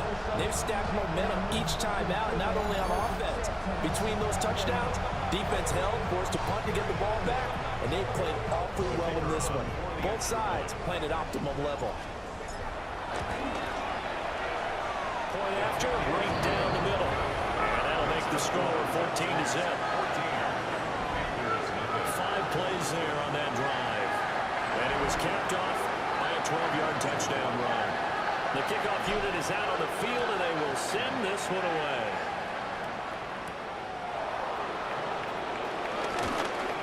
And he won't quite make it to the 25. The Panthers offense here, they get ready to head back on the field. And they're in a bind early here, down 14-0. Are you worried at this stage or still too early? You're worried. You're just trying not to transmit it to the rest of your team. You want to make sure that they stay positive. At the same time, you're wondering, how are we going to move the football? What do we have on this play sheet that can work? Get back to basics is usually your answer. And make sure you find the guy who can move the ball fastest for you if you just get it in his hands. Yeah, still second quarter. You get points on the board here. I think you're feeling okay. And he's going to go down. The Texans come at him and able to bring him to the ground. Multiple players combined for their team's first sack of the game. And I know we don't have a special scoreboard to show it, but the offense, they've surrendered more sacks than they have points thus far. This defense, they're winning in all phases of the game right now. And looking at Houston defensively, they've got a dime set. 6 DBs on third. Here's Dalton. He's airing it out for Williams. And got his man complete. That'll be touchdown here, but not before he does pick up the first. And the Panther first down. Here's Dalton. Caught left side by Cobb. And he's got this down almost to the 20 before he's dropped. Back-to-back nice gains. That one for 14 yards and another first. And Dalton to throw. Nowhere to turn this time, and he goes down. Sacked back at the 29. That'll be a loss of 7 on the sack, and it brings up second. Well, that's a big defensive stop there, and it takes away a lot of the momentum from the offense coming off that big completion the prior snap. Give big credit to the defense for bouncing back. Now following the sack, they'll look to make amends on a 2nd down and 17. In motion left comes Williams. So Dalton now. Now he'll dump it underneath to his running back, complete. It'll be a pickup of 15 as that'll lead to 3rd down. And this offense on 3rd down today, they've been okay, 2 for 3 thus far. Here it's 3rd and 3. And he'll take this into the end zone. Touchdown, Carolina. A 14-yard touchdown. And the Panthers have got it back to within a score. That pass also evens the ledger for the rookie quarterback. Had the interception earlier, and now he gets the touchdown throw. The ideal touchdown-interception ratio is, what, 3 to 1 for the best quarterbacks? But he's a rookie. Just getting back to even is a big deal. Increases the confidence his teammates have in him as he tries to become their leader. Extra point right down the middle. And that'll make our score 14 to 7.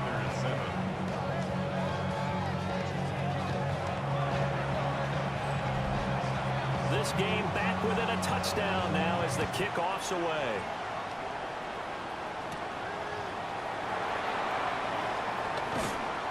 And out a little across the 25 to the 27. Now the Texans offense, they head back out to do battle here. And right now they're saying, hey, let's keep this going. 2 drives, 2 touchdowns. Yeah, can't ask for a better start than that, can you? I mean, this is the way you practice it. This is the way you rehearse it. But right now, the play calling, they're locked in really well. Let's go now. Now here's Vick. Out of his hands quick to Jackson. Will go down as a gain of 6. And it'll be 2nd down. They'd love to just strike back with a touchdown right here. And if it's a long play, so be it. But the main goal, get a couple of first downs, run some plays, run some clock, allow their defense to get a chance to catch their breath, settle down, and relax a little bit after they just gave up the score. And this will be a Texans first down as the tackle made at about the 38. They don't need to run another play here before the 2-minute warning. Let's see if they do it anyway. Steps away.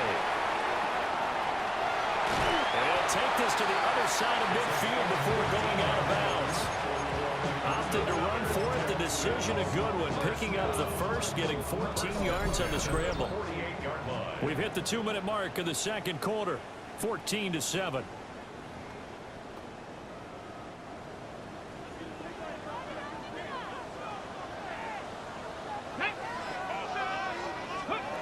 To throw, Vick. Trying for Brown, and it's intercepted.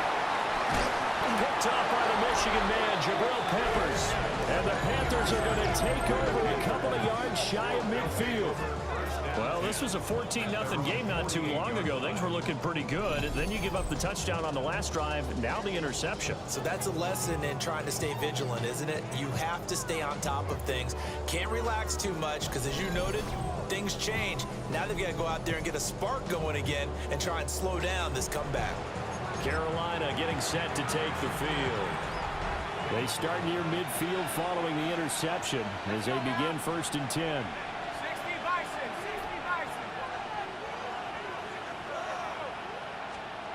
Their D gets the INT. Now what can Dalton do? And they're well past midfield, just a yard or two shy of the 40. And 11 on the play. First down, Carolina. Dalton. Under pressure, and the Texans able to get in there for the sack. Now the Panthers going to use the first of their timeouts as they'll talk things over prior to this upcoming second down play.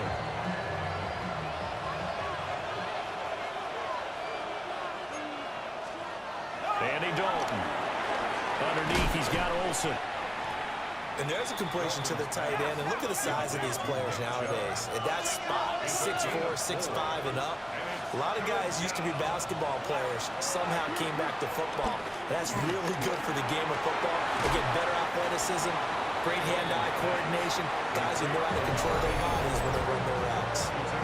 Now the Texans will burn the first of their timeouts as they'll head to the sideline and talk over what to do next. Here's the Panthers punter now as he'll kick it away for the second time. And out of bounds, sailed over, looked like right near the pylon. This one's going to be perfect. Directional kicking at its finest, right down at the 1-yard line.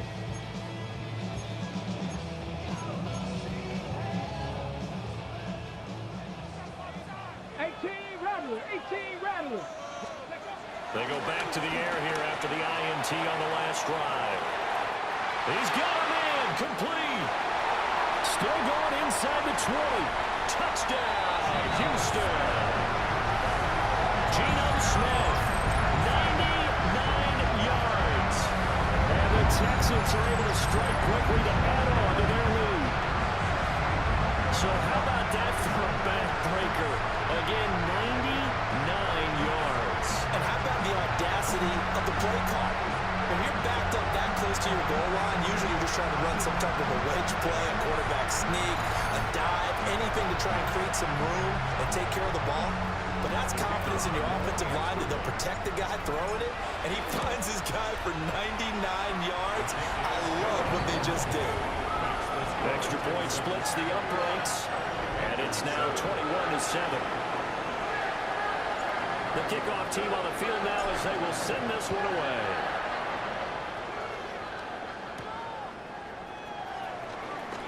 Oh, what a move. And he's up across the 25 and down at the 28. The Panthers going to go back on offense here late in this first half.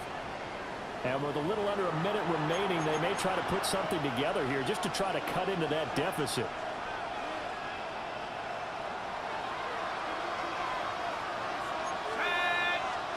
Throwing, Dalton. In trouble, and he's taken down. The Panthers going to use the second of their timeouts as they get the stoppage with a little over 50 seconds to go in the first half. Sacks, a growing theme in this first half. This is second and long.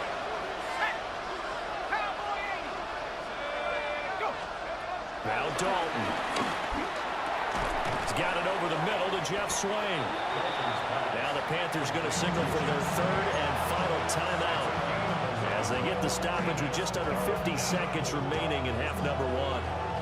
And that was yardage that they needed there after the sack on first down. They didn't get all of it back, but now they look at third down as a manageable situation, one that they have a much better chance of picking up. This is Cobb with a catch right side. And he'll go out of bounds, it looks like right at the 40. And the Panther first down. To throw here, Dalton. Underneath, he's got Olsen. And he'll be out of bounds after getting this one across the 40. They'll come up second and 7. Brings up second and 7.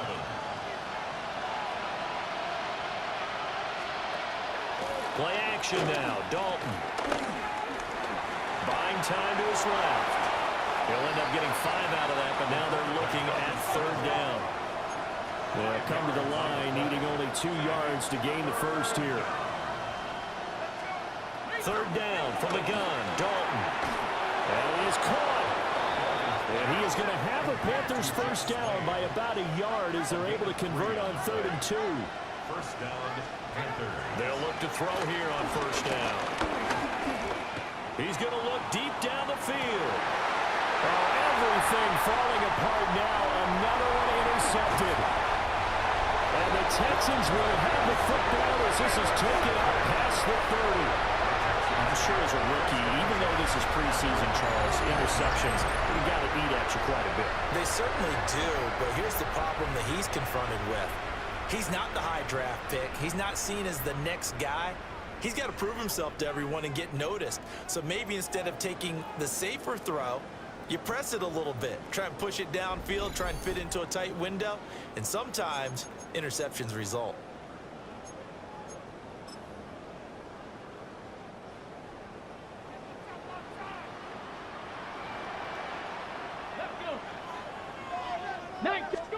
This will be the final play of the half. Vick, he's going to let this go deep for Jackson. That's going to be knocked away and incomplete.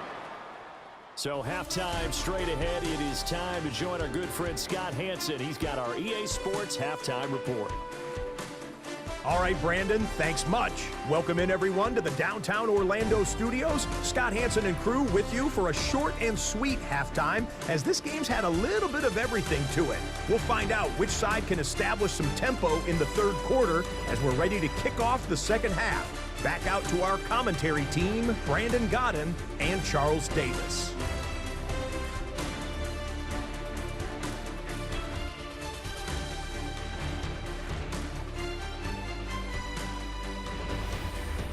All right, Scott, thanks very much. And we welcome all of you back here on EA Sports for quarter number 3. Expect to see a good number of backups going forward as we are back and underway here in preseason week 2. And a decent return out to the 27-yard line. Here's the Texans offense now, readying for their first possession of the second half.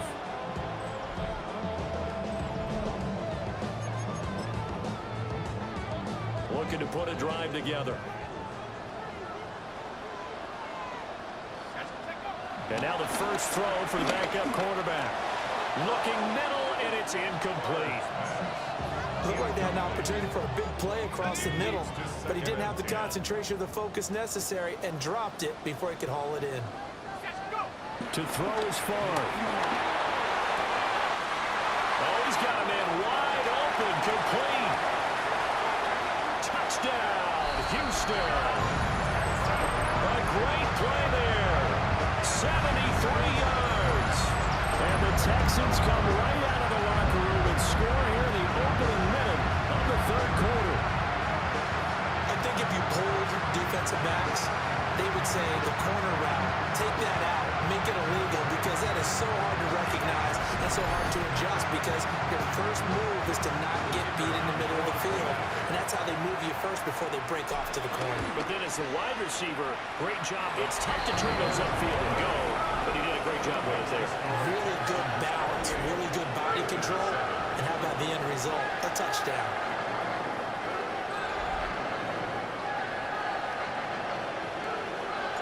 Set now to kick this one away, and off it goes.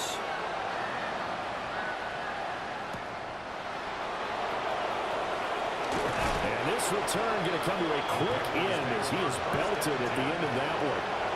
The Panthers offense now, they head back on the field for their first possession of the second half.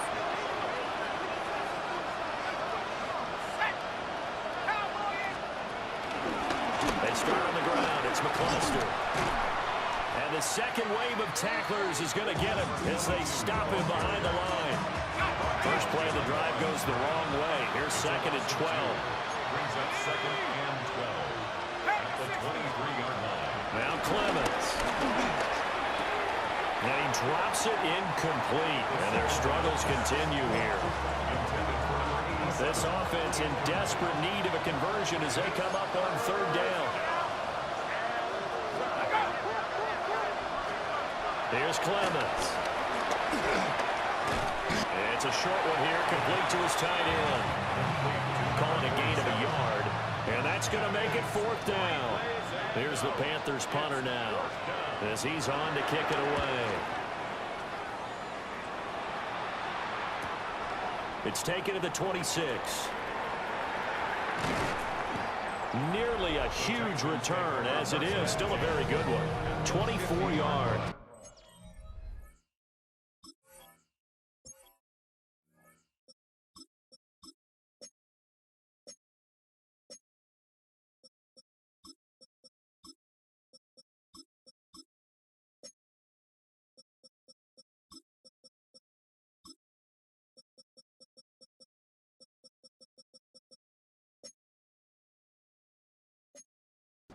And this offense will take over right at the midfield stripe with a 1st and 10. The Texans offense now, they get set to head back onto the field. They're just looking to do more of the same. They were good in the first half. They've extended their lead so far here in the second half. I don't know, they're just looking good on hitting on all cylinders right now. And sometimes that means a head coach who really has a finger on the pulse of the team may not have anything to say at all. May tell the rest of the coaches, just back it off a little bit. This team has it under control. I remember hearing about Bob Knight years ago in basketball, getting ready to give the final speech before the gold medal game in '84. And on the board, Michael Jordan had written, "Coach, after all we've been through, there's no way we're losing tonight." He didn't even give a pregame speech. Interesting. Well, right now, no speech is needed. The coverage may be too good that time as he breaks away for 19 with his legs and a 1st down. Partner, there's a downside to everything, and the danger of man coverage is if you're locking down your target, you often turn your back to the quarterback and you don't see him. Sometimes you open up a big lane for him to hit you for big yardage, and that was an astute play by him to scramble out, see that lane, and burn them for a 1st down. Another big hitter there. This one good for 18. And while we may be looking at the scoreboard, this offense certainly is not, because they're showing no signs of backing down, even with a 3-score lead here in the 3rd quarter. I think they keep taking their shots. They've seen blown leads happen throughout this league. They don't want to fall victim to it themselves. The throw led him too much that time. It's incomplete. That was an interesting look there, because as soon as he got outside the pocket, I thought he was going to take off and run for yardage. But what often happens now with these quarterbacks who can move, defenses want to try and keep bodies in front of them, and I think that discouraged him from taking off and made him try and pass downfield that fell incomplete. It'll go down as a 2-yard loss, and it brings up a 3rd down. Well, he had success earlier in the drive keeping it himself. Not here, though. And sometimes when you have that kind of success, you can fall in love with the option a little bit too much and not give the defense credit for making adjustments themselves. And that play starts to lose its effectiveness. And he's going to go down just outside of the 5, right around the 6-yard line. Not what you wanted there. It goes as a sack and a loss of a yard. And not only that, now it's 4th and goal. 3rd and goal, they decided to throw for it, but how about the play defensively? Couldn't find anyone open, left him nowhere to go with the football, had to absorb the sack. Here we go. On 4th down, Dixon. And he will try to get to the pile-up, but he's not going to get there. They mark him out short of the goal line. Well, you feel the excitement build on those 4th down plays. Defense has to stay out there, but for the offense, when that thing doesn't work out, such disappointment. It can absolutely be a deflator, but how about the defensive guys? If they stop you on 4th down, they are absolutely elevated going to their bench. They're elevated now. Big stop on 4th down. 2nd and 10. Well, it's McCluster. And he's going to be hemmed in and brought down right at the line of scrimmage. 3rd down now. Those last 2 plays indicative of how things have gone for them. Just nowhere to go on the ground and struggling to put up points. Fighting to get back to the goal line. I don't think he got there. He did not get back there. It's a safety. So even there, we knew what was coming. They're just trying to get a yard or two, give their punters some space on 3rd down, but they can't get out of their own backfield. Yeah, because defensively they were selling out for the run. They put in a goal line set, and he just didn't stand a chance that time. So after that safety, now a free kick situation forthcoming as they punt it away from the 20. And this will be taken at the 13.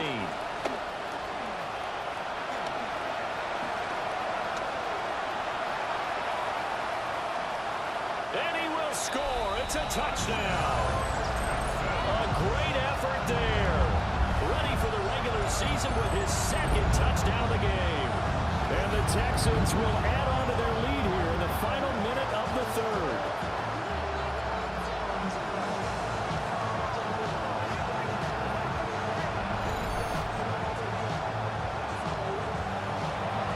Now they'll line up to kick the extra point. And he's been a busy man, 5 for 5 now as he knocks another one through to extend the lead. And no doubt one of the most, if not the most exciting play we'll see in this game. The kick return all the way to the end zone for 6 points. And he brings us out past the 20 to the 24. The possession of the football goes over to Carolina. And last time they surrendered to safety, we know they don't want to do that again. That is just one of those oddities in scoring that we get, and it's just so strange to see that go up on the board, and then you got to make sure that that doesn't happen to your team again. They're going to take care of the ball. But boy, it juices up the defense. Oh, without a doubt. That's a great way to score some points. 2 yards the loss, 2nd and 12. This defense is just flat getting after it. They have not given up much of anything in the run game. Case in point right there.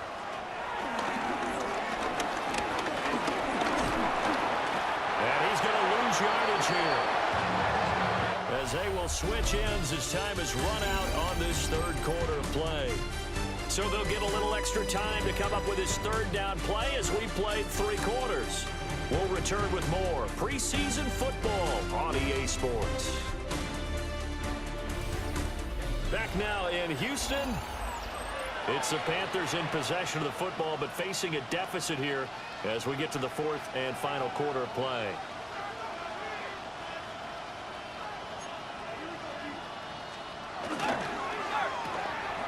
Complete. It's Henry. And they'll get him down here at the 23. It's a gain of 11, but they're still well short. It's 4th down. That's certainly playing down in distance very well by the defense, isn't it? Take whatever you want underneath, by all means. And they're indeed going to go for it here on 4th down. So trailing here in the last quarter. Let's see how this plays out. Got to try it here. He's back to throw. And it's incomplete. They cannot convert, and they turn it over. And the Panthers turned away on 4th down. And the Texans take over an excellent field position. Well, that's another mistake there on the drop pass on 4th, and we've seen them do things like this all game. It's not hard to figure out why they're down by that deficit. They haven't made plays that are going to keep them in the game or win the game all game long. That's another example right there. It all boils down at the end of it to execution. Either you make the play or you don't. Complete to Washington. And out of bounds all the way down at the 3. The end result, 21 yards. First and goal at the 3-yard line. Looking to throw. Dixon. It's a loss of 14 that time. And that'll bring up a 2nd and goal. It's now 2nd and goal.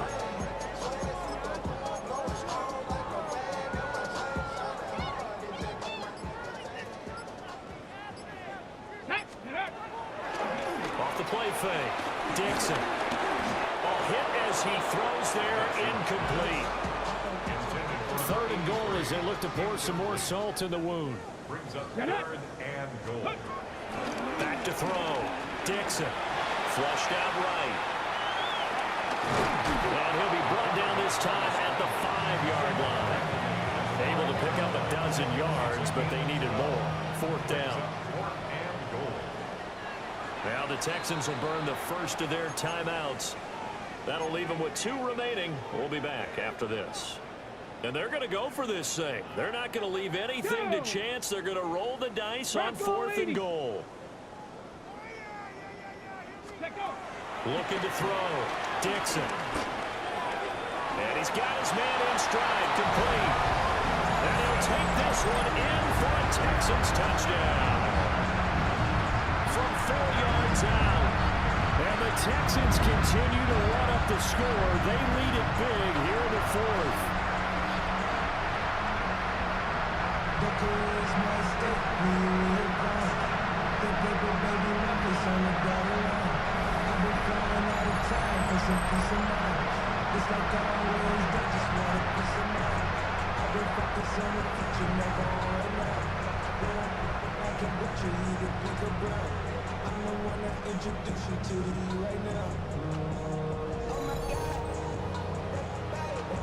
The try here for the extra point.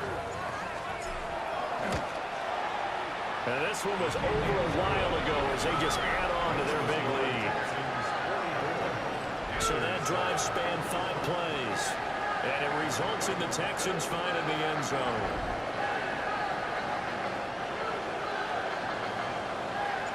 Out is the kickoff unit as they run up and send this one away.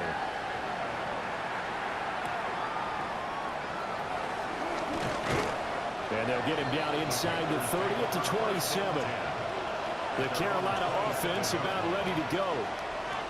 Charles, we know that this offense is aggressive. We saw that last drive. They went for it on 4th down, didn't get it. Then they give up the touchdown. So now you feel like they really need to respond here. They certainly do, but let's face it. Sometimes when you take that risk, you understand if you fail, a little more onus goes back on your ball club to try to pick themselves back up. Oh, he dropped it. And that's pretty indicative of the way this one's gone. Here's 2nd and 10. Operating from the gun, Clemens. And he's going to go down. The Texans come at him and able to bring him to the ground.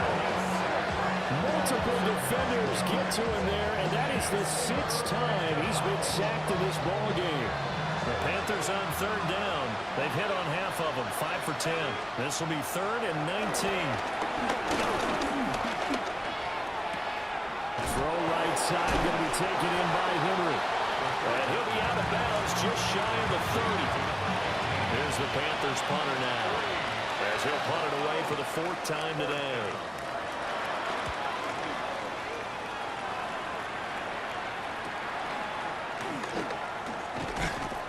Call that a 46-yard punt with a net of 40 on the 6-yard return. And the Texans will take over. Houston set to take over.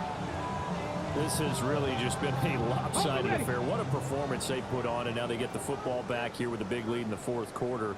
You know, in the past, we might be discussing dinner plans, talking about steak and sushi, whatever the case is, CD.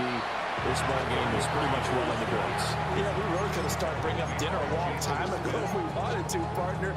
And I think a few of the guys out in the field already making plans for the evening. At the 32-yard line. Ready? Go! Staying on the ground with Washington. Give him 4 on the carry, and it'll make this a 3rd and about 2. Just 2 minutes remaining here in the 4th quarter of what has been a one-sided affair. So it's Texans football as we welcome you back. They've got a 3rd down now as they look for one more 1st down to help salt this one away. He's got his target. That's complete. And all the way down to the 22-yard line. The fullback comes through with a big play there. 41 yards.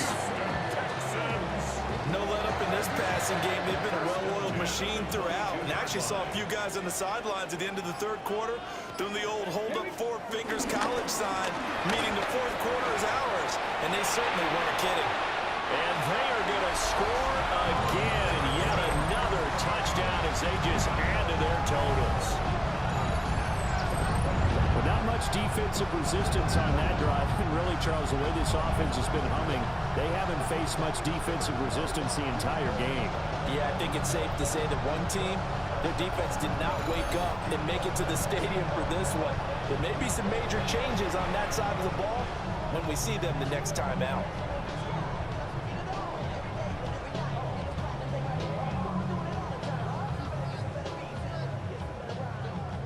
Point after here coming up.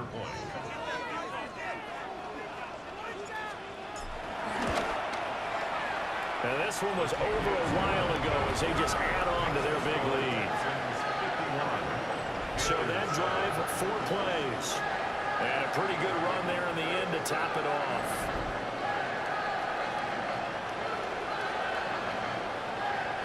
Out is the Texans kick team as they'll send this one away.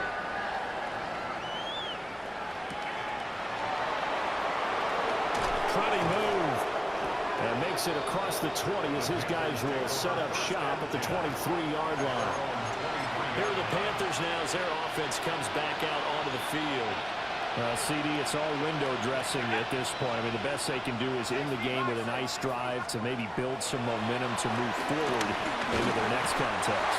Yeah, with how lopsided this game has been, even one score might not do a lot of cosmetic good on the scoreboard, partner, because it's just about looking forward at this point. Get a touchdown here, give yourself some positive momentum and reps to focus on when you get back to practice in the next couple of days.